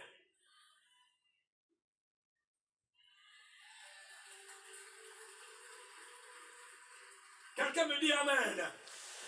Si les gens sont mécontents de ce que tu enseignes la parole, c'est normal. Mais comme maintenant, dans leur mécontentement, ils veulent te bâillonner, te museler, pour ne plus qu'on prêche l'évangile. Là, maintenant, c'est une attaque. C'est ce qui s'est passé. Première attaque contre l'église. Quelle église? Missionnaire. Donc, il ne faut pas être surpris de ce que parfois, une église missionnaire peut avoir des types d'attaques où on veut carrément qu'ils ne parlent plus, où on veut nous museler, on veut nous bâillonner, on veut nous empêcher de parler. Non, ça c'est une attaque. Il faut reconnaître que c'est une attaque. Et quand c'est l'attaque, alors on ne reste pas sans rien faire. On ne dit pas, Seigneur, tu as vu. Non, non, non, non, non, non, non, non, non. On fait exactement comme ils ont fait de la parole. Poussés par l'esprit, ils ont convoqué des temps de prière. Des temps de prière ensemble. Pourquoi? Pour répondre à l'attaque. Parce qu'on répond à une attaque par une contre-attaque. On répond à une attaque par une contre-attaque. Et la contre-attaque que Dieu veut quand l'église est menacée d'extinction, de muselage, on attaque par la prière. Donne-moi ton amen. Et eux, ils sont contre-attaqués par la prière. Acte 4, verset 29 à 31. Maintenant, Seigneur, vois leurs menaces. Ils disent à Dieu, vois leurs menaces. Ils nous empêchent de continuer le travail. Ils nous empêchent d'accomplir la grande commission. Ils nous empêchent de témoigner pour nous multiplier. Parce qu'en parenthèse, il n'y a pas de multiplication s'il n'y a pas de témoignage. Ils nous en empêchent. Qu'est-ce qu'on fait? Vois leurs menaces. Dis Amen. Et donne à tes serviteurs la capacité d'annoncer ta parole avec une pleine assurance. Et c'est quand ils sont menacés que eux ils prient. Contre-attaque. Étends ta main, manifeste ta puissance, qui se produisent parmi nous, au milieu de nous, par nous, des miracles, des guérisons, des prodiges, au nom de Jésus. Étends ta main. Pourquoi ils demandent ça? Parce que c'est une contre-attaque. Ils doivent contre-attaquer par la prière. On veut les arrêter, eux ils disent, remplis-nous de ta puissance, afin qu'on continue le mandat de la multiplication et du disciple-là. Ils ont prié. Et quand ils ont prié, le lieu où ils étaient assemblés se mit à trembler. Et la Bible dit, ils se levèrent et ils continuèrent à témoigner avec assurance. Là, on leur a dit, arrêtez, taisez-vous. Ils continuent d'avancer. Reculez, ils avancent. Arrêtez, ils avancent. Taisez-vous, ils parlent encore. Et ils disent, nous ne pouvons pas nous taire au sujet de ce que nous avons vu. Nous sommes des témoins que Jésus est réel. Nous sommes des témoins que Jésus est Dieu. Nous ne pouvons pas nous taire. Nous ne savons pas nous taire. Taisez-vous, il dit non. Et quand eux, ils résistent, non. Dieu continue d'opérer par des miracles. Les gens disent, ah, mais on les fait taire, mais ils continuent encore à faire des... Et plus ils font des miracles, plus le foule arrive. Acte 5, il est écrit verset 12, beaucoup de miracles et de prodiges. C'est la conséquence de leur prière. C'est la conséquence de leur rassemblement de prière. Beaucoup de miracles et de prodiges se faisaient au milieu du peuple par les mains des apôtres. Verset 14. Le nombre de ceux qui croyaient au Seigneur, c'est-à-dire la version d'Herbie dit, une multitude. Dis avec moi une multitude. Je n'ai pas entendu. Dis avec moi une multitude d'hommes et de femmes. Yes. Multitude d'hommes et de femmes augmentait de plus en plus. À cause des miracles, des prodiges, des guérisons, des délivrances. Les âmes venaient. Les gens ont des problèmes. Partout dans le monde, les gens ont des problèmes. Oh. Ils se multipliaient. De sorte qu'on a porté les malades dans les rues. Je prie, frères et sœurs, tu ne dois pas faut pas être satisfait de là où tu es. Comment toi tu vois pas ces choses s'accomplir dans ta vie et puis tu es content? Comment toi tu ne vois pas les Écritures être manifestées, tu es satisfait? Voilà la volonté parfaite de Dieu. Que l'on emmène des malades dans les rues ici, là. Les rues qui mènent à Croissy. Les rues qui mènent à nos églises. Mon frère, ce qui est écrit a été écrit pour que tu en prennes l'exemple et que tu pries. pour que l'écrit devienne l'expérimental. Bon, comme vous n'avez plus faim, vous êtes satisfait. Je ne suis pas rassasié. On emmenait les malades dans les rues, on les plaçait sur des lits et des couchettes, afin que lorsque Pierre passerait son ombre au moins, on couvre quelques-unes. Verset 16. La multitude, viens avec moi, la multitude. La gloire d'un roi, c'est la multitude du peuple. Jésus n'est pas mort pour qu'un malade soit guéri. Réveille-toi. Jésus est mort pour que les multitudes le suivent et soient guéris. La multitude accourait des villes voisines à Jérusalem, emmenant des malades et des gens tourmentés par des esprits impurs. Et tous étaient guéris. Et avec moi, multitude. J'ai un rêve. Le jour où nos églises, les rues qui emmènent à nos églises, on n'est pas encore là. Mais on doit aspirer à ça. On doit prier pour cela. On doit désirer cela. On ne peut pas être content de là où on est. Il ne faut pas être content, il faut être fâché. Dieu veut que tu sois fâché. C'est les gens fâchés que Dieu utilise. C'est les gens frustrés que Dieu utilise. Mais les gens sont satisfaits. Ils sont là, ils sont assis. Ça ne te dérange pas. Ça ne te dérange pas de voir les gens souffrir, les gens malades, tourmentés par des esprits impurs. Ça ne te dérange pas. On ne te dit pas d'aller faire campagne d'évangélisation. Mais toi-même, quand tu marches dans la rue, tu peux devenir un centre de puissance, un centre d'attraction. Moi, je suis fatigué de cette église. Je suis fatigué d'une église qui n'a aucune odeur, aucune saveur. Je suis fatigué des grands bâtiments qui... Je suis fatigué. Je suis dégoûté, j'en ai marre. J'en ai ma claque, j'en ai marre. Je dis à Dieu, j'en ai marre. J'en ai marre. C'est comme si ça paye plus d'être agent de Satan, d'être enfant du monde que enfant de Dieu. J'en ai marre. Je suis fatigué de cette église qui n'impacte pas, qui fait du bruit pour rien. Pour rien. Le modèle, la référence pour un disciple, c'est ça. Si Jésus le faisait, je dois le faire. Si Jésus le faisait, je dois le faire.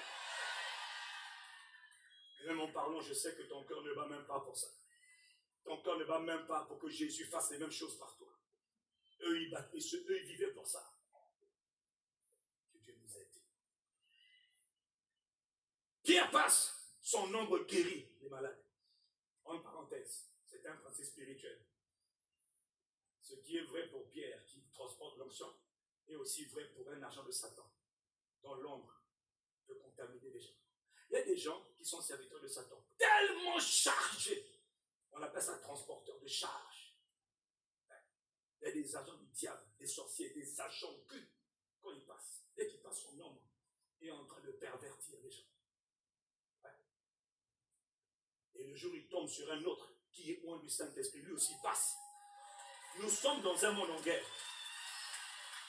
Ah. Est-ce que je suis en train de parler à quelqu'un? Mon frère, ma soeur, une église en mission, c'est une église qui est en train de faire la volonté parfaite de Dieu. Elle n'est pas parfaite, mais elle doit se battre pour accomplir la volonté de Dieu. Elle sera toujours combattue. Est-ce que je peux continuer? Dans Acte 8, la même église qui est en train de continuer à faire la volonté. C'est-à-dire qu'en fait, je vais vous expliquer que la volonté de Dieu se fait au milieu des ténèbres. La volonté de Dieu, on avance au milieu de beaucoup de combats. Donc ne crois pas que, ouais, on va aller faire l'expansion du royaume, on va gagner des âmes, ça va nous regarder. Jamais! Il doit combattre l'église missionnaire. Il doit s'attaquer à l'église missionnaire. Et l'église missionnaire doit détruire ses œuvres par la prière, par la convocation des réunions de prière. Des prières en tout lieu, des prières en tout temps, des prières à toutes circonstances, tout type de prière. L'église doit faire monter, parce que je vous le dis, si on veut être église missionnaire, on avance au milieu de beaucoup d'adversités. On avance au milieu des combats. On avance dans la lutte. On n'avance pas comme une balade, comme une promenade de santé. Ça n'existe pas. Suis la Bible sur le modèle. Alors qu'ils étaient en pleine expansion, il est écrit, un homme s'est levé contre eux. On l'appelait Saul. Acte 8, il est écrit en ce jour-là, après qu'ils aient tué Étienne, une grande persécution contre l'église de Jérusalem. Et tous, il y eut une grande persécution contre l'église de Jérusalem. Et tous, excepté les apôtres, se dispersèrent dans les cantons de la Judée et de la Samarie. Verset 3, Saül de Saul. Dieu peut susciter un homme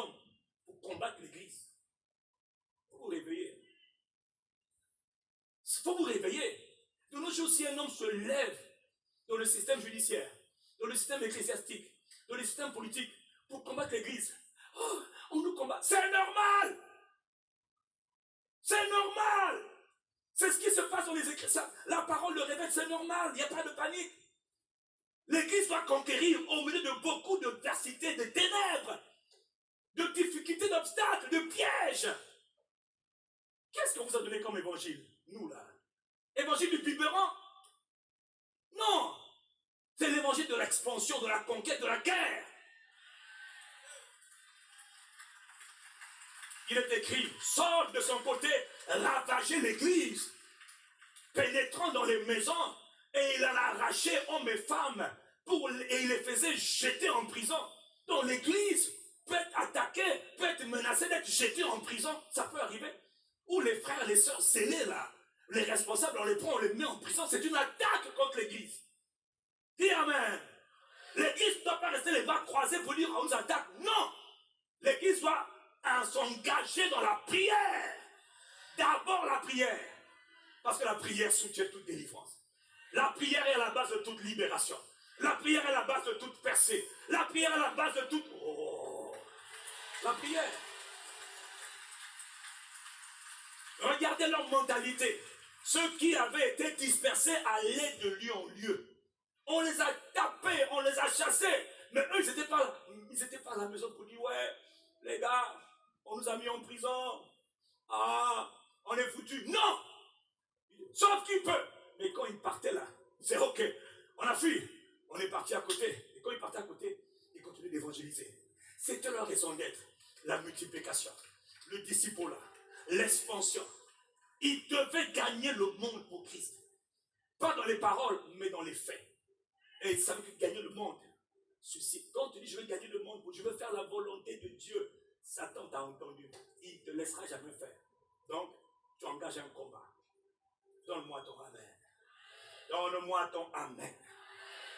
Et dans ce combat, je veux que tu saches une chose. Le modèle qu'on suit, c'est Jésus. Donc tu vois, Satan peut se lever pour pouvoir faire des complots, mettre les gens en prison. C'est normal. L'église ne doit pas rester les bras croisés. L'église doit engager la prière. Avant toute chose, d'abord la prière. Et après la prière, l'église maintenant peut aller partout. Mais d'abord la prière. D'abord la prière. Et je voulais te parler en fait de l'importance de prier. Pour que l'église devienne une église missionnaire. Que l'église accomplisse son mandat d'église missionnaire. Son mandat de conquérant. Parce que je vous dis que les temps sont mauvais. Et l'ennemi est troublé par les églises, partout dans le monde. Les églises qui ont une vocation missionnaire sont combattues. C'est normal. C'est normal. Donne-moi ton amen et je continue. Et l'attaque peut aller même jusqu'à un autre niveau. Marc 14, verset 1. Prenons l'exemple du maître. La fête de la Pâque et des pains sans levain devait avoir lieu. Et deux jours plus tard, les principaux sacrificateurs, c'est-à-dire le système religieux, il y avait le système religieux. Ouais. Le système religieux s'est braqué contre celui qui avait le mandat d'étendre le royaume de Dieu, de multiplier sur la terre. Le système religieux s'est ligué contre lui. Donc c'est normal que le système religieux, à un moment donné, se ligue contre une église missionnaire. Même s'ils le font en secret ou en public, ça ne change rien. Il y avait le système. Dans le système là, je ne sais pas qui il y a. Il y a des hommes et des femmes, ecclésiastiquement ou religieusement influents, qui combattent l'église missionnaire. Est-ce que je parle à quelqu'un? C'est normal. Ça ne doit pas te choquer, c'est normal. Ça fait partie de la guerre nécessaire pour toute personne qui veut obéir à la volonté parfaite de Dieu. Pour toute église qui veut s'engager dans la volonté de Dieu. Donne-moi amen et je continue. Les principaux sacrificateurs et les scribes cherchaient les moyens d'arrêter Jésus par la ruse et de le faire mourir. Donc même Jésus, sa vie, il risquait la mort parce qu'il est en train de faire la volonté de Dieu. Pourquoi quand toi tu fais la volonté de Dieu, on te dit que la mort te cherche, tu paniques? Pourquoi tu paniques? Pourquoi tu t'inquiètes? Tu fais des rêves. Mais rien que dans ta propre famille déjà, on veut te tuer. Rien que les esprits qui viennent déjà de ta famille veulent te tuer. Parce que tu les déranges. Il y a des gens ici, depuis que tu as commencé à vouloir être trop chaud pour Jésus, on veut te tuer. Oui. tu es choqué, c'est normal. Tu les déranges. Même moi, si tu me dérangeais, je pourrais te tuer. Mais nous, on ne peut pas faire ça. Donc nous, on gagne la guerre par la prière, par le jeûne. Mais il faut les comprendre. Tu les déranges. Comment toi, tu vas aller déranger le monde éternel où tu te dis, tu penses qu'il n'y aura rien? Il y en a qui sont devenus malades pendant que je parle, parce que tu déranges. Il y en a qui ont eu des sorts parce que tu déranges. Béni soit Dieu de ce que tu déranges. Au moins, tu prends des risques. Je prie qu'aujourd'hui, Jésus qui m'a envoyé te libère complètement afin que tu recommences, que tu poursuives ta marche dans la volonté de Dieu. Oh. Il voulait arrêter Jésus. Il voulait faire quoi? Oh, pourquoi? Il dérange. Quelqu'un qui est en train de se multiplier, quelqu'un qui est en train de faire le travail du disciple-là pour Jésus, va déranger. Et ça t'aurait utilisé beaucoup de ruses. Matthieu 26, verset 3. Il est écrit, toujours eux là, dis avec moi le système religieux, ecclésiastico-politique se met ensemble. C'est biblique. Ils se réunissent dans la cour du souverain sacrificateur. Verset 4. Ils délibérèrent, ça veut dire, ils ont eu un conseil ensemble. Ils ont décidé ensemble. Ils ont résolu ensemble. Sur quoi? Ils délibérèrent sur les moyens d'arrêter, c'est-à-dire de saisir Jésus par la ruse et de le faire mourir. Les principaux, verset 59, toujours eux, dis avec moi le système. Je n'ai pas entendu. Dis avec moi le système. Ils cherchaient quelques faux témoignages contre Jésus. Dis avec moi le système. Suffisant pour le faire mourir. Dis avec moi le système. Qu'est-ce qu'il y a d'étrange? C'est biblique. Donc c'est normal que toi aussi on cherche des faux témoignages pour t'éliminer, te faire arrêter, te détruire. Je suis en train de te dire que quand tu deviens quelqu'un, une église ou un individu déterminé à te multiplier, Satan sait qu'il va te stopper par tous les moyens. Donc c'est normal. Je veux que tu vois ça comme étant quelque chose de normal et qu'on neutralise par la puissance de la prière. Et qu'on annule par la puissance de... Sinon, je dis ça, sinon tu vas être inquiet. Parce qu'il y a trop de gens parmi nous. J'ai fait un songe. On a vu qu'on voulait me tuer. Tu sais le nombre de gens qui veulent me tuer. Le nombre de gens qui veulent me tuer. Qui cherchent par tous les moyens à m'éliminer. C'est normal, je les comprends. Ils ont raison. Mais je dis, ils ont raison, c'est normal. S'ils ne m'éliminent pas, c'est moi qui vais les éliminer. M'éliminer en faisant quoi? Mais en me multipliant, en gagnant le monde, en gagnant les nations pour Christ, en tournant les gens vers Jésus, c'est normal. Est-ce que c'est choquant? Dis Amen. Comment toi tu les fais taire? Multiplie-toi. Des multitudes doivent te suivre. Des multitudes doivent être gagnées à Jésus pour toi. Par quoi? Quelle que soit la place où Dieu nous met, c'est pour éclairer le monde. C'est pour attirer les nations à Christ. C'est pour tourner le cœur des hommes vers le cœur de Dieu. C'est ça notre raison d'être. C'est pas pour avoir maison, voiture, argent. Non. Tout ça, c'est des moyens pour emmener les gens à Jésus-Christ. Oh. Donne-moi ton amen. Jean 11, verset 47. Dis avec moi le système. Jésus est allé ressusciter Lazare. Un grand miracle. Un grand miracle. Dis avec moi un grand miracle. Un grand miracle. Vous ne pensez pas que même si ce n'est pas parfait, vous ne pensez pas que le citronné c'est un miracle. Vous pensez que c'est normal. Hein? Ah ok, vivez encore. Vous pensez que l'expansion de l'église, ça c'est normal. Hein? Dieu soutient un parfait chrétien. Dieu, dans nos faiblesses là, Dieu, je dis bien Dieu. Dieu n'attend pas qu'on soit parfait. Dieu travaille avec des gens imparfaits. Dieu travaille avec des gens qui ont des faiblesses, mais qui les travaillent, qui les corrigent. Dieu travaille avec des gens insignifiants. Dieu, dis avec moi Dieu. Dieu travaille avec des gens faibles. Dieu travaille. Toi, tu attends que nous soyons tous des gens parfaits. Non! On est en devenir, mais on n'est pas encore parfait. Mais Dieu travaille avec nous. Dieu travaille avec les apôtres. Dieu travaille avec ses serviteurs. Abraham, père de la foi, a fait des erreurs. Abraham a eu des failles. Abraham est allé donner sa femme Abraham était un menteur.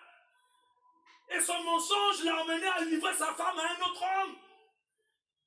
Heureusement que Dieu, dans sa miséricorde, est intervenu pour sauver la femme. Donc Dieu se sert des gens imparfaits. Il n'y a que la miséricorde de Dieu qui nous aide. On fait des fautes, on n'est pas fait exprès. Et même quand on a fait exprès, on était faible. Mais Dieu travaille. Qui t'a dit que Dieu utilise que les gens parfaitement parfaits, irréprochables? Non! Le côté irréprochable peut prendre même 20 ans pour arriver. 30 ans pour se former en nous. Alors j'ai tenu la pierre, hein. Mais Dieu nous a quand même choisi. Hein. Hein? Hein? Qu'est-ce que tu crois? Dans le monde entier, dans la francophonie, tout le monde sait bien que Dieu fait des choses. Avec ces hommes et ces femmes, avec cette église ICC. On a des erreurs, c'est vrai. On a fait des erreurs, c'est vrai. On est des hommes. Montrez-moi un homme qui n'a pas fait d'erreur. Montrez-moi un seul dans la Bible, à part Jésus. Si tu me trouves un seul à part Jésus, je ne te crois pas. J'ai étudié. Moi j'ai étudié. J'ai étudié, j'ai pas vu. Papa Abraham, quelle erreur. Et Abraham, mais comment tu peux mettre ta famille en danger comme ça? Et pourtant, c'est le père de la foi. Et Dieu l'a pris comme un témoin. Et Dieu l'a béni. Et Dieu l'a aidé. Alors vous dites quoi? Tu veux que le pasteur Yvan soit totalement parfait? Ça va peut-être prendre encore 20 ans. Oui, c'est possible. Peut-être ça va encore prendre 20 ans. Moi-même, peut-être 40 ans encore. Donc quand je serai dans ma 100e année, j'aurai atteint la perfection. Pour l'instant, je ne suis pas encore là-bas. Donc il faut me supporter. Tu as compris, non? Voilà. Je suis qu'un homme. Dieu soutient les hommes qu'il appelle. Et Dieu est mis. Voilà pourquoi faites attention. Quand vous critiquez quelqu'un que Dieu a appelé, à cause de ses faiblesses, donc vous êtes plus sage que Dieu qui l'a appelé. D'ailleurs, ce n'est pas toi que Dieu a appelé, c'est lui. Et Dieu savait pourquoi il a pris Moïse. Ouais. Il a pris Moïse quand même. Il a pris Moïse, pas toi, Moïse. Aaron, pas toi. Myriam, pas toi, Moïse. Critiquez-le, vous allez voir. Ne parlez pas contre quelqu'un que Dieu a appelé, même quand il fait. Priez pour lui, au lieu de le critiquer. Ok. C'est une parenthèse, hein. Ok. Jean 11, verset 47. Le système, encore une fois, les principaux sacrificateurs et les pharisiens s'assemblèrent. Ils assemblèrent toujours en train de comploter. Aujourd'hui, on va prier tout à l'heure. Le temps passe trop vite là. Votre temps là passe vite pour moi, miséricorde. Oh là là. Ok. Ah. Ils s'assemblèrent. Et puis ils disent, que ferons-nous? Qu'est-ce qu'on va faire? Qu'est-ce qu'on va faire? Tu vois, non? Ils conspirent contre quelqu'un par qui Dieu fait des miracles. Donc, si Dieu t'utilise, sache une chose, il y a des réunions qui se font, et dans le monde invisible, et dans le monde visible, te concernant. Ok, si tu ne vas pas écouter, je vais répéter. Si Dieu, parmi nous là, se sert d'une église, donc d'une famille spirituelle, et chaque famille spirituelle a des leaders, Satan, le monde physique, le système, et le monde spirituel s'assemblent pour former des complots contre les bergers, contre les apôtres, contre les pasteurs, contre les responsables et contre même les membres. Pourquoi? Dès qu'ils voient qu'un miracle, ils ont vu le miracle de Lazare. La Bible dit à cause de Lazare, beaucoup de gens ont cru. Satan ne veut pas que les gens croient. Donc quand les gens se tournent vers Jésus, ils disent non, stoppez ça. Ils ont dit, qu'est-ce qu'on va faire? Que ferons-nous? Cet homme-là fait trop de miracles. Quand ils font des œuvres, c'est des miracles. Ils font beaucoup de miracles. Il faut les arrêter. Il faut les stopper. Il est écrit, dès ce jour, ils résolurent de le faire mourir. Il y a des gens qui sont menacés par l'esprit de mort juste parce qu'ils font des grandes choses avec Dieu. Donc, il ne faut pas être choqué. Quand tu vois que, on a vu la mort, dis, ah bon, c'est normal, je suis en train de travailler pour les intérêts du royaume de Dieu. Donc, n'aie pas peur, c'est normal, c'est biblique, c'est prophétique. Donne-moi ton amen. Il dit, c'est pourquoi Jésus ne se montra plus ouvertement parmi les Juifs, mais il se retire. Là, il y a des moments où il faut maintenant appliquer des stratégies. on veut te faire mourir ici, là, chez ta famille, là, ne va plus trop chez les parents. Ou ne va plus trop là où on te cherche. Surtout si Dieu te l'a révélé, ne va plus. Ou va de moins en moins. Ne laisse pas les liens d'âme te piéger. Ah, mais je les aime, je les aime, je vais les voir, je les aime. Non, mais tu es en train d'aller à la mort. Il y a des moments où ton pied est là, maintenant tombe. Poussé par l'Esprit Saint. Il faut savoir adapter ses mouvements. Je n'ai pas entendu ton Amen. Et en parenthèse, dans Jean 12, juste après verset 10, il est écrit que le système décidèrent de faire mourir aussi Lazare. Parce que Lazare, là, il avait été... Son témoignage était trop puissant.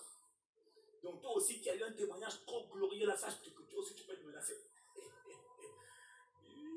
Mais moi, je suis sur moi, ICC, je n'ai rien fait de mal. Ah non, mon frère, hein. Là où Dieu change ta vie, là, ça énerve les autres. Il y a des gens ici, juste parce que ta vie est en train d'être transformée et que les gens le savent, ta tête a été mise à prix. Donc il y a des combats qui viennent juste parce que Dieu est en train de te transformer. Je crois que j'étais en train de prêcher à quelqu'un. Je vais te prendre beaucoup de passages. Hein. Est-ce qu'on peut continuer? Donc ne sois pas choqué juste parce que c'est une stratégie de l'ennemi pour t'attaquer. Ça par contre c'est une attaque. Quand il t'insulte, ah ouais, t'es nul, t'es chrétienne, on s'en fout de toi, ouais, tu es une fausse soeur, un faux frère, il n'y a pas de problème. Mais quand tu entends qu'on veut te faire mourir, c'est d'abord une attaque. Quand tu entends une attaque, reste calme, engage sur la prière. Tu dis que tout complot qui a été fomenté contre moi, je me tiens dans la présence de Dieu, je commande par le sang de l'alliance éternelle. Par le sang, parce que ma vie a commencé avec les souffrances de Jésus-Christ. Ma vie commence, mon fondement commence avec l'œuvre que Jésus a accomplie pour moi. Jésus n'est pas mort pour que je meure avant mon heure.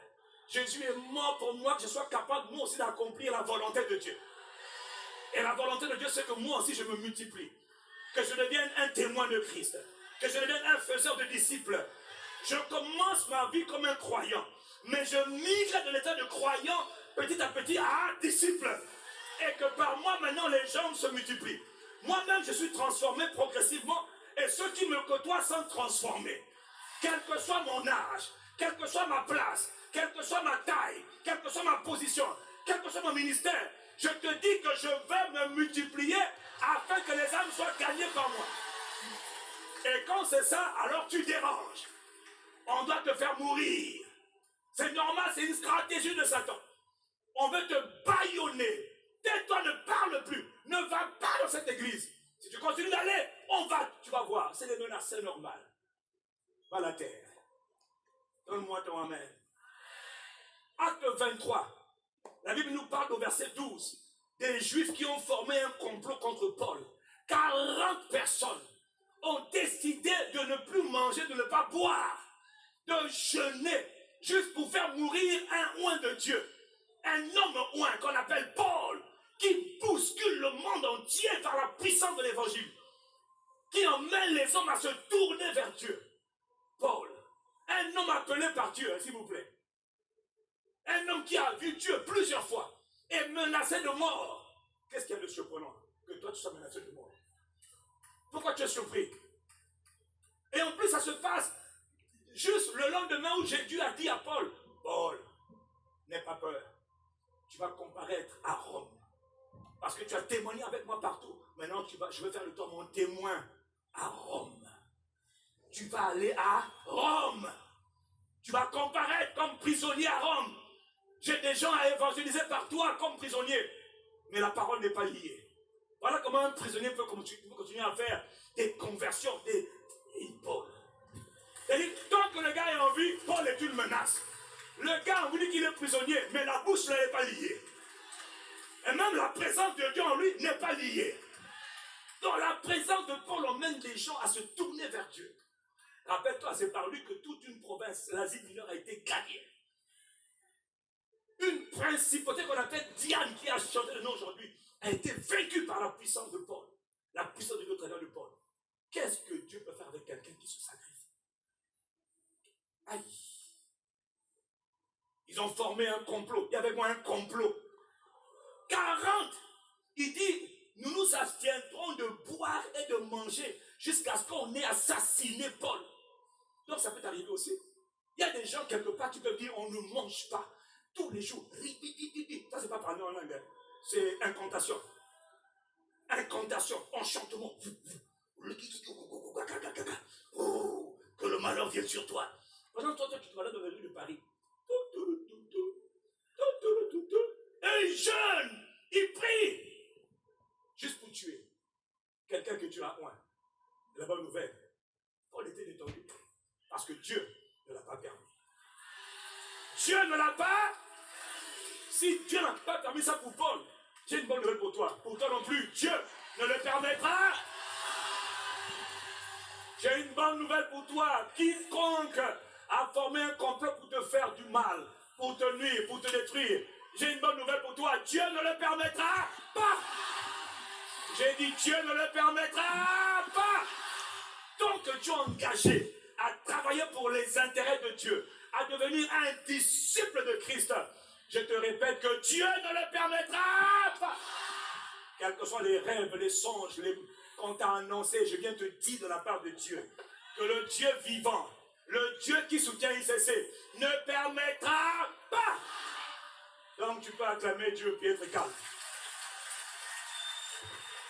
Alléluia.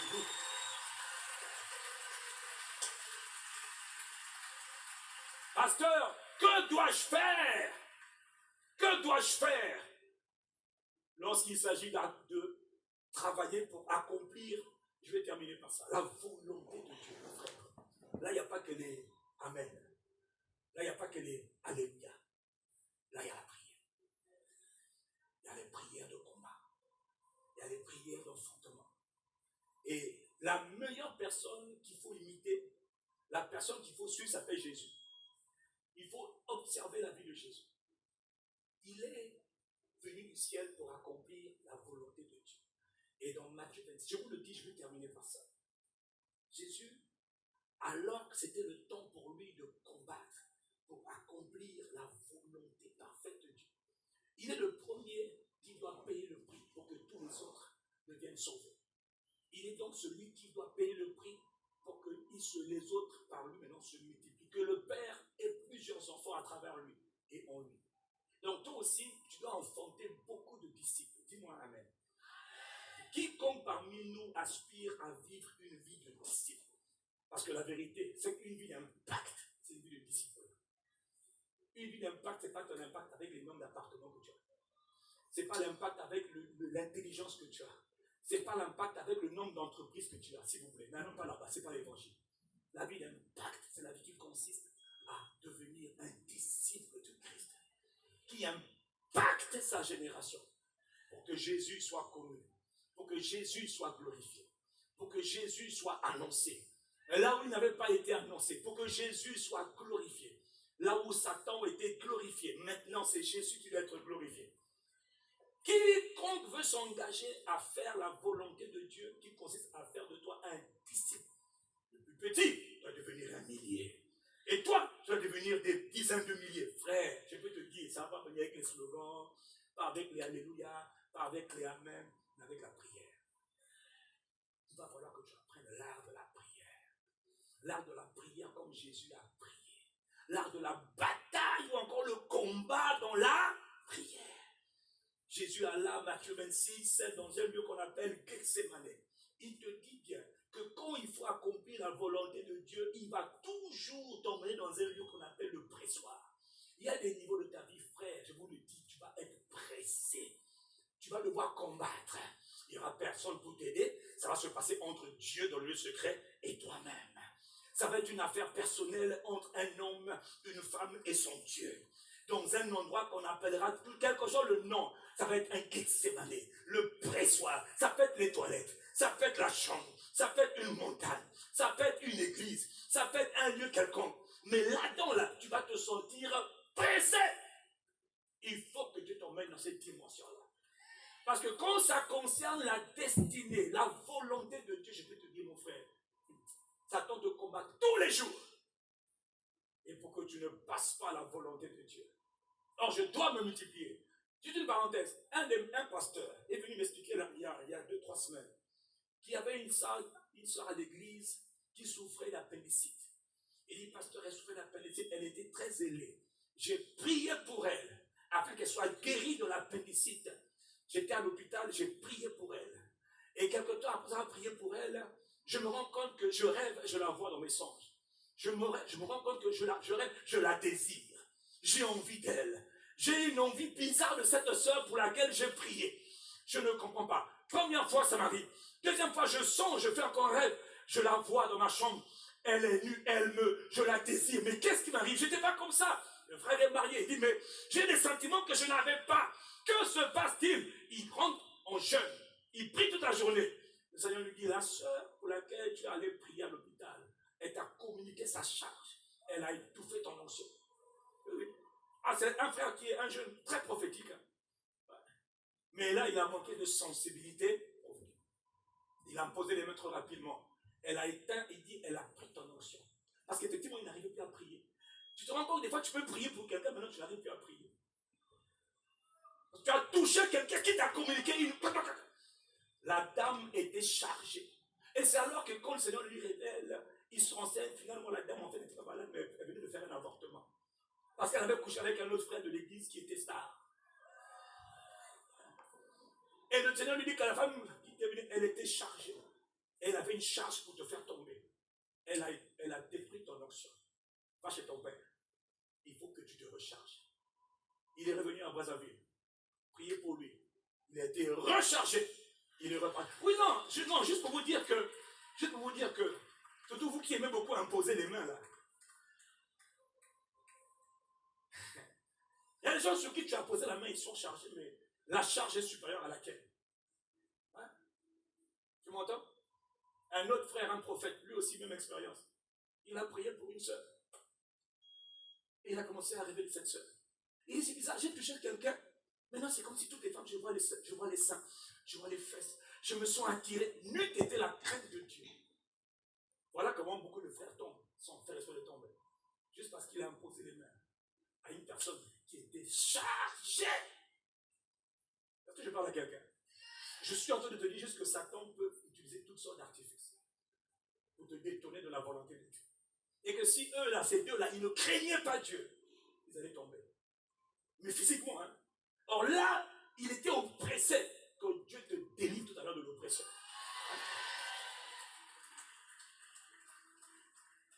Vous qui aimez beaucoup les accolades, là, comme à l'église, tout le monde fait les accolades.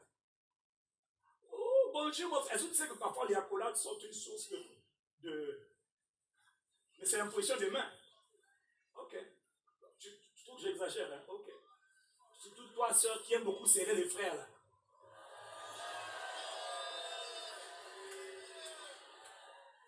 Là, je vous les jeunes, je vous vois là. Vous continuez comme ça, là.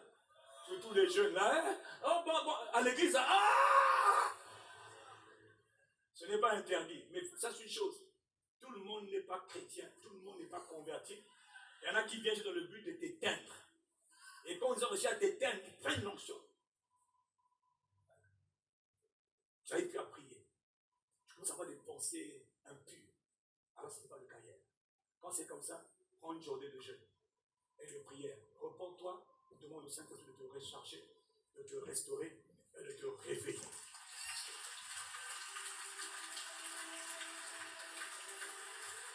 C'était juste une parenthèse. Si tu es reconnaissant, non, vraiment, je sens que je dois le dire. Hein. Maman, hein. Oh, ligne de prière là. Avant de faire ligne de prière, pour que le peuple t'appelle venir prier, prends même un jour plein, prie. Charge-toi. Parce que dans la ligne de prière qu'on fait là, il y en a qui sont chargés. Diaboliquement chargés. Maléfiquement chargés. Une seule poignée de main peut te communiquer un esprit mauvais. C'est tout aussi qui aime les cadeaux. Et toi qui aimes manger.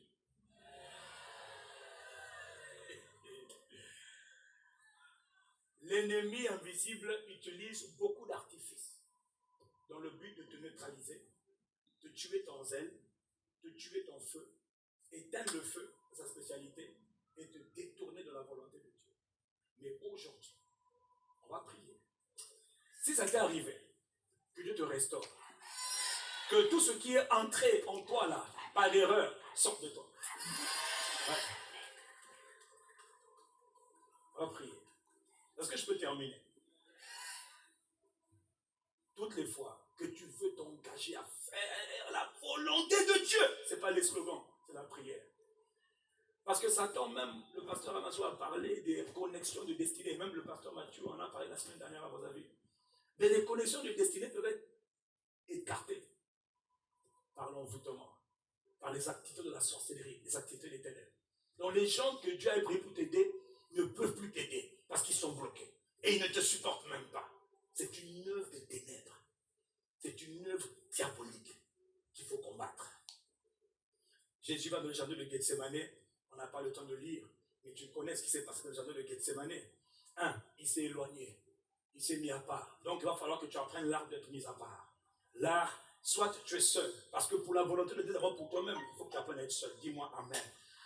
Maintenant, pour que la volonté de Dieu s'accomplisse pour l'Église, il faut que l'Église apprenne à prier ensemble. Les jeunes, est-ce qu'il y a des jeunes ici? Est-ce qu'il y a des jeunes ici? Les jeunes, je vous donne un conseil. Apprenez à prier. Apprenez à prier ensemble. Apprenez à prier régulièrement. Nous, par exemple, à Brazzaville, tous les vendredis nuit, tous les vendredis, c'est une nuit de prière. Qu'il vente, qu'il pleuve, qu'il neige, chaque vendredi, mis à part pour la prière. Même si on n'est que 10, on va prier. Si on est 1000, on va prier. On est des milliers à prier. Toutes les 52 semaines de cette année 2025, vendredi là, on prie. Que je sois là, ce n'est pas le pépé, ce n'est pas le pasteur, c'est l'église qui est en prière. Et on vient prier pourquoi? On vient prier pour toutes sortes de prières et toutes sortes de supplications. On vient prier. Pourquoi? Parce que frère, c'est par la prière que les hommes deviennent consistants. C'est par la prière qui est liée à la parole que les hommes deviennent solides. Oh, donne-moi un bon amen. Frère, la prière va te délivrer de la fosse. Donne-moi ton amen. La prière. La prière. Même si tu ne sais pas comment prier, prie ce mon langue. D'ailleurs, Dieu ne parle pas français. Dieu est esprit. Dieu parle le langage spirituel. Donc ne crois pas que quand tu es en train de prier en langue, les bras tout ce que tu as à dire, c'est Saint-Esprit, je ne sais pas prier, aide-moi à prier. Et puis engage la prière. Rebago, sombrada, palais, sobrade, kapalade, robobo. Tu peux prier comme ça pendant 1 heure, 2 heures, 3 heures, les kapas, la nuit, la nuit, la nuit. Oh, que Dieu nous aide, vraiment que Dieu nous aide. Jésus, dans le jardin de Gethsémane, a prié à 3 reprises. Il a prié 3 fois, pourquoi? Pour que la volonté de Dieu soit accomplie. Arrêtez de croire que la volonté de Dieu, c'est une partie de café. Ou c'est une partie de pyjama, ou c'est une partie de cake, de gâteau, de reste. Non! La volonté de Dieu, c'est dur. La vraie volonté de Dieu, frère, ça, c'est dur. Et c'est pas envie, je n'ai pas envie de le faire. Il y a des moments où tu vas te pousser dans une voie que tu n'as pas envie de marcher. Sa volonté, qu'est-ce que tu crois? Je veux te dire juste que la volonté de Dieu, ça dépend des cas, mais je vous le dis, pour moi, c'est quelque chose que je n'aime pas. Comme Jésus. Et Jésus n'aimait pas alors qu'il était venu pour ça. Il a commencé à négocier avec le Père pour que le Père l'empêche de faire la volonté de Dieu. Après, il a dit au Père, toutefois, pas la mienne, que je ne fasse pas ce que je veux, mais ce que toi tu veux. Parce que la volonté de Dieu est difficile. Il y a des moments où ce n'est pas simple. Donc arrêtez de croire que la volonté de Dieu, oh, ça m'est agréable. Ça ne m'est pas du tout agréable. Mais je dois faire ce que Dieu m'a appelé à faire. Ma vie ne m'importe pas. Ce qui m'importe, c'est ce que Dieu veut accomplir par moi. Dieu veut que toi, tu te multiplies.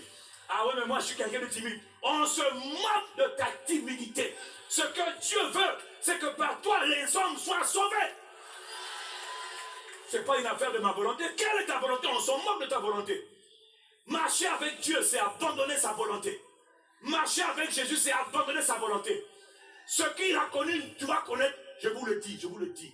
Tôt ou tard, il y a un domaine dans lequel tu vas te pousser, tu n'auras pas envie d'aller. Ouais.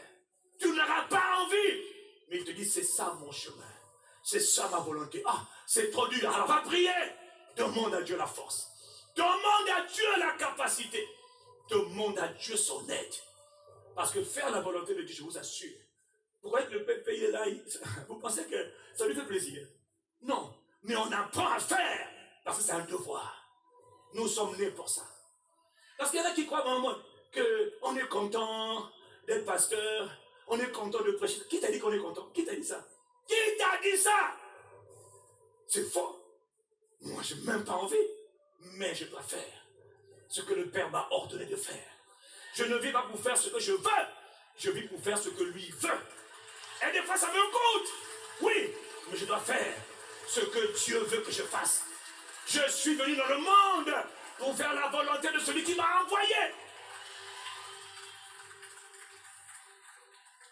Quelqu'un dit Amen. Luc 22, verset 40, je termine. Il est arrivé dans ce lieu. Il a dit, priez afin que vous ne tombiez pas en tentation. Ça veut dire, afin que vous ne tombiez pas dans l'épreuve. L'heure de l'épreuve est là. Quand l'épreuve est là, qu'est-ce qu'on fait? On prie. On prie. Tu m'as envie de dire, on crie à Dieu. Oh Père! Il s'éloigna à la distance d'un jet de pierre. Et il se mit à genoux. Et il était seul et il pria. Frère, il y a des moments pour faire que la volonté de Dieu pour ta vie s'accomplisse. Il va falloir que tu t'isoles. Oh, béni soit Dieu pour les retraites, les temps de prière ensemble. Mais béni soit Dieu aussi pour les temps de prière ou autrement, honnêtement, ensemble, ça ne va pas m'aider.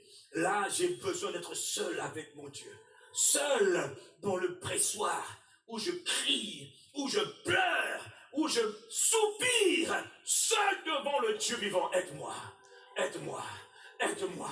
Fais-moi grâce, fortifie-moi, rends-moi capable. Je n'ai pas envie, mais c'est ta volonté. Aide-moi, aide-moi, frère. Père, si tu voulais éloigner de moi cette coupe, toutefois, que ma volonté ne se fasse pas, tu entends? Que ma volonté ne se fasse pas, mais la tienne. Un ange du Seigneur lui a apparu pour le fortifier. Il a fait ça à 3 reprises. Hein. Il crie à Dieu. Il devait faire la volonté de Dieu. C'est notre modèle. Juste pour te dire que la volonté de Dieu, je parle là. Le disciple-là, la multiplication ne se fera pas parce que tu es en train de suivre un film sur Netflix, un film soi-disant chrétien. Non. Les films là, c'est le repos. Mais il y a des temps où tu vas devoir prier. Donc, caché dans la prière pour que ce que Dieu veut faire avec toi, il le fasse. Il ne fait pas sans le combat de la prière. Verset 44. Étant dans l'agonie du combat, il priait encore avec insistance. Et sa sueur devient comme des gouttes de sang qui tombaient par terre. Frère, il priait. Dans la souffrance, qu'est-ce qu'on fait? On prie. On prie. On prie. Et on prie encore. Et il y a la prière. Donc des fois, quand tu as prié une fois, ce n'est pas résolu, tu sens que ce n'est pas encore bon. Qu'est-ce que tu fais? Dans l'angoisse, il priait avec des insistances. Ça veut dire qu'il montait le niveau. Mais pasteur, ça fait longtemps que je monte le niveau. Ça ne marche pas encore. Augmente encore. Prie encore. Prie encore. Prie encore. Parce qu'il y a des niveaux d'adversité que tu ne pourras pas vaincre. Si tu n'augmentes pas, prie encore. Tu pries pour toi et tu pries pour l'église. Il y a des moments où l'église a besoin de toi. Pas au tribunal, pas dans les réseaux sociaux, mais dans le lieu secret. Il y a des moments où tu n'as pas assez de voix pour faire entendre ta voix. Mais devant le trône de la grâce, tu auras toujours de la place pour faire entendre ta voix. Prie pour ton église. Toute église missionnaire est une église qui est attaquée. Je prie qu'aujourd'hui, Dieu restaure, Dieu ranime, Dieu réveille, Dieu te fasse encore monter dans la dimension de la prière qui va faire que l'église va continuer d'avancer dans sa stratégie de conquête. Que l'église avance dans la conquête des territoires. Je veux entendre ton meilleur amen. Verset 45, Luc 22. Après avoir prié, Jésus se leva. Il vient vers les disciples qu'il trouva endormis de tristesse. Parce que Jésus était attaqué, les gens étaient endormis de tristesse. Quelle erreur! Quand tu entends que l'église est attaquée, il y en a qui sont tristes, l'église est attaquée, pourquoi? Réveille-toi, c'est normal! C'est normal! Jésus les a blâmés. Pourquoi vous êtes tristes? Réveillez-vous et priez. Et le moment où on n'a pas le temps pour la tristesse, on n'a pas le temps pour les apitoiements. Oh papa, je suis triste, qu'est-ce triste? Réveille-toi, prie! Pas besoin de tes mots bêtes là-haut, je suis avec toi. Tu es pas avec moi, prie! Quand tu pries, tu es avec moi. Ok, tu n'as pas compris, c'est pas un problème. Tu dis qu'il est un peu plus mature. Il dit, pourquoi dormez-vous? levez-vous et priez afin de ne pas tomber dans la tentation, dans l'épreuve. Les épreuves arrivent à tout le monde. Ceux qui échappent aux épreuves, c'est ceux qui sont capables de se lever et de prier. Acclame Dieu.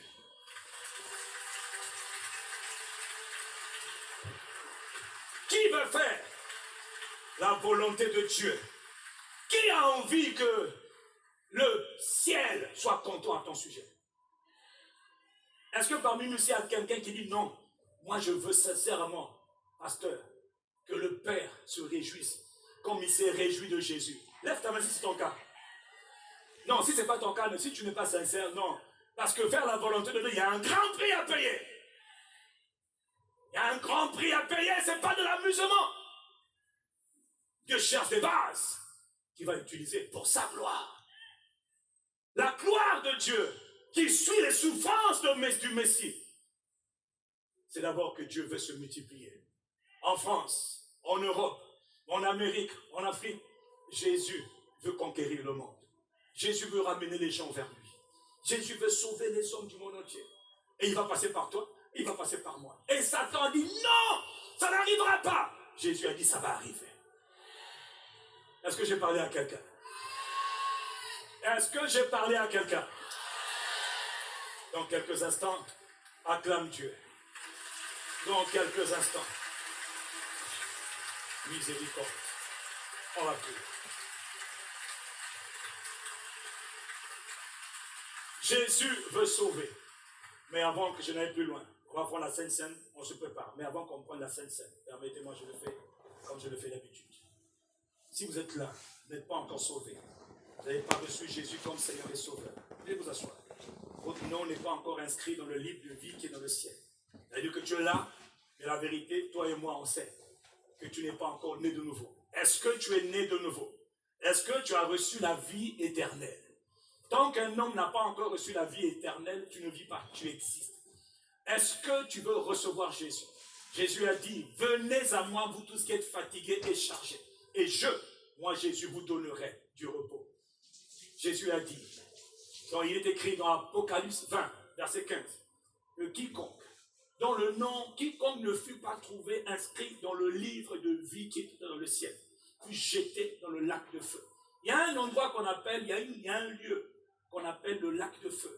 C'est le lieu dans lequel quiconque n'a pas son nom inscrit sera jeté. Le jour où tu es né dans ce monde, quelque part dans une mairie ou dans une ville, il y a ton nom dans un registre de naissance terrestre, humain. Mais est-ce que ton nom est inscrit dans le livre de vie qui est dans le ciel? Mon frère, ma soeur, je vais aller très vite. Si ton nom n'est pas encore inscrit, si tu es conscient que tu n'es pas encore sauvé, si tu es conscient que tu n'as pas encore reçu la vie éternelle, la vie de Dieu, je t'en prie, je fais cet appel pendant quelques secondes. Tu veux recevoir Jésus aujourd'hui, tu as été invité par quelqu'un, tu dis Seigneur, je veux que ma vie change. Moi aussi, je veux que ma vie ait un sens. Moi aussi, je veux vivre pour la gloire de Dieu. Moi aussi, j'en ai marre de là où je suis. Que ma vie soit utile sur la terre. Lève-toi, viens recevoir Jésus maintenant. Dépêche-toi. Si tu es là ce matin, dépêche-toi, lève-toi. Je compte jusqu'à 15. S'il y a une personne, ça me suffit. S'il y a 2 personnes, ça me suffit. Mais tu es là, tu n'as pas encore reçu Jésus. Oui, tu as raison d'acclamer Dieu. Tu n'as pas encore reçu Jésus. Parce que pour faire la suite du programme, il faut que toi, tu reçoives Jésus. Donc, je te donne l'opportunité de recevoir Jésus. Tu es là, tu as été invité, tu n'es pas... La raison pour laquelle on acclame, c'est parce que quand Dieu sauve, il y a de la joie dans le ciel. Et quand il y a de la joie dans le ciel, il y a de la joie sur la terre. La raison pour laquelle je fais une pause, c'est pour toi. Tu n'es pas encore sauvé, tu n'as pas encore reçu Jésus, ton nom n'est pas encore inscrit dans le livre de vie, tu es venu et tu ne peux pas repartir. N'attends pas demain. Parce que demain, il sera peut-être trop tard. Quitte ta place, je t'en prie mon frère. Oublie ton voisin, oublie ta voisine, viens devant rapidement. Je t'appelle maintenant. Maintenant, viens recevoir Jésus le Christ. Quitte ta place. Quel âge tu as, ce n'est pas mon problème. Jésus appelle les hommes de tout âge. Jésus appelle les hommes de toute langue. Tu peux avoir 5 ans. Viens recevoir Jésus. Tu peux avoir 10 ans. Ah, voilà 2 jeunes hommes. Viens recevoir Jésus. Voilà. C'est avec les jeunes comme ça là que Dieu va changer le monde. Viens recevoir Jésus. Ne méprisez jamais quand un enfant reçoit Jésus. Quand un adulte reçoit Jésus. Quitte ta place, dépêche-toi. Viens recevoir la vie éternelle. Viens faire inscrire ton nom dans le livre de vie qui est dans le ciel. Jésus t'appelle aujourd'hui. Il t'a fait venir pour te communiquer la vie éternelle. La vie éternelle. Viens recevoir la vie éternelle. Ne vis pas comme tu as toujours vécu. Il y a toujours dans la vie de tout homme un jour qu'on appelle un jour nouveau. Un nouveau départ. Si tu entends acclamer Dieu, fais le bien. Ne fais pas semblant. Si tu apprécies Dieu, fais le bien. Ne fais pas semblant. Est-ce que tu viens pour recevoir la vie éternelle? Venez à moi. Jésus dit, venez à moi. Vous êtes fatigués et chargés, venez à moi. Je vous donnerai du repos. Aujourd'hui, mon frère, aujourd'hui, Jésus veut te donner un nouveau départ. Oh, c'est magnifique de voir des jeunes enfants. Magnifique de voir des jeunes enfants. Les enfants, l'espoir se trouve en Jésus. La vie se trouve en Jésus. Quel bonheur, quelle grâce de recevoir Jésus quand on est encore jeune. Quel bonheur, quelle grâce. Hey, moi, j'ai reçu Jésus, j'avais 23 ans. Vous pouvez changer de vie aujourd'hui. Vous pouvez changer de direction aujourd'hui. Vous pouvez commencer un nouveau départ aujourd'hui. Mon frère, si tu acclames Dieu bien. Parce que Dieu est le sauveur de tous les hommes. Il n'y a pas d'âge pour être sauvé. Il n'y a qu'une décision à prendre. Il n'y a qu'une décision à prendre. Je compte jusqu'à 5 et je vais terminer. Je compte jusqu'à 5. Dépêche-toi. 1 et 2. Viens recevoir Jésus. Et 3 et 4. Ne fais pas. Ta vie n'est pas si importante. Quand tu vois les autres devant, ça veut dire que toi, tu dois prendre le même exemple. Viens devant. Moi, j'ai un problème avec ceux qui n'acclament pas Jésus comme il faut. Moi, j'ai un problème avec ceux qui ne savent pas acclamer Jésus.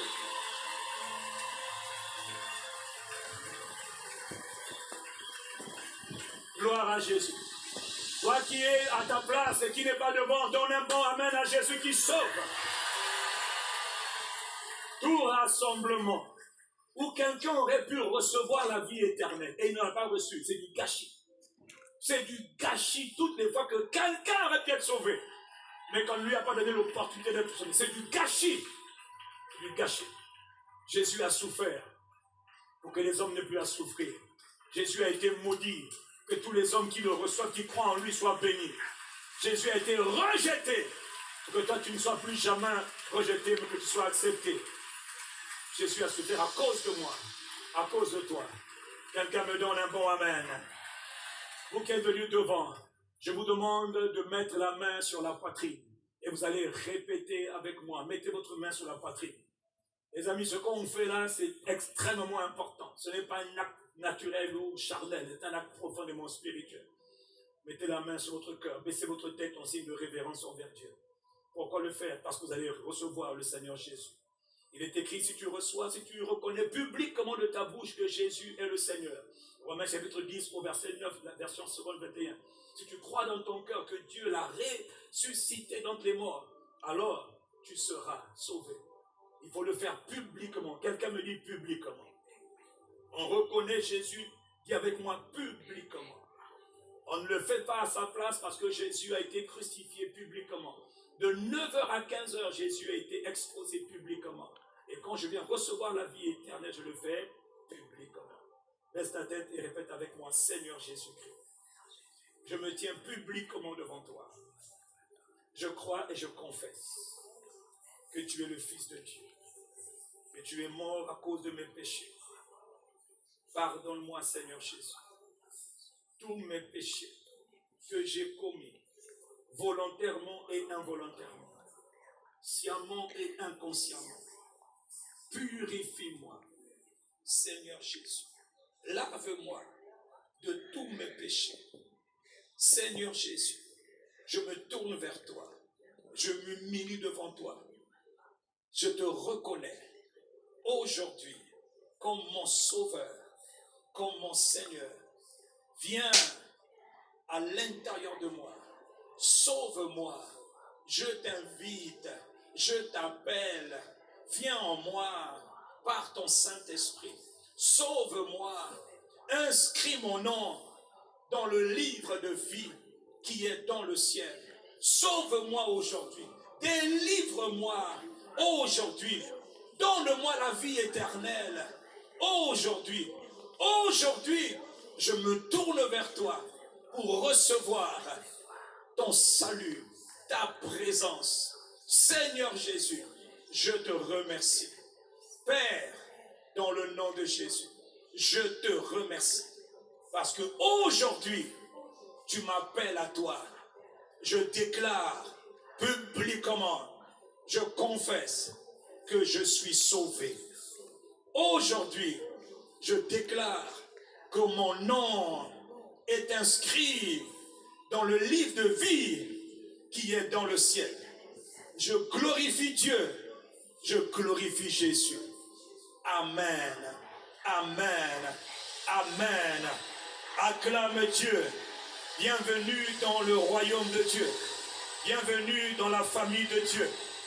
Bienvenue. Maintenant, tu cesses d'exister. Tu viens de recevoir la vie éternelle. C'est comme ça que toi, tu acclames Dieu. Quand Dieu sauve, Jésus est mort pour que tout homme qui le reçoive n'ait plus jamais à mourir. Oh, quelqu'un donne à Dieu un meilleur des meilleures acclamations.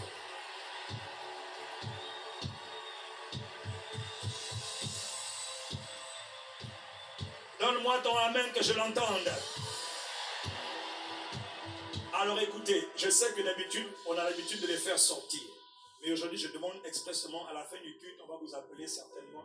Je voudrais qu'ils ne sortent pas maintenant, s'il vous plaît. Ils repartent à leur place, parce qu'on va prendre ensemble la Sainte Seine. Ils sont éligibles, ils sont dans le royaume de Dieu, ils viennent d'être pardonnés.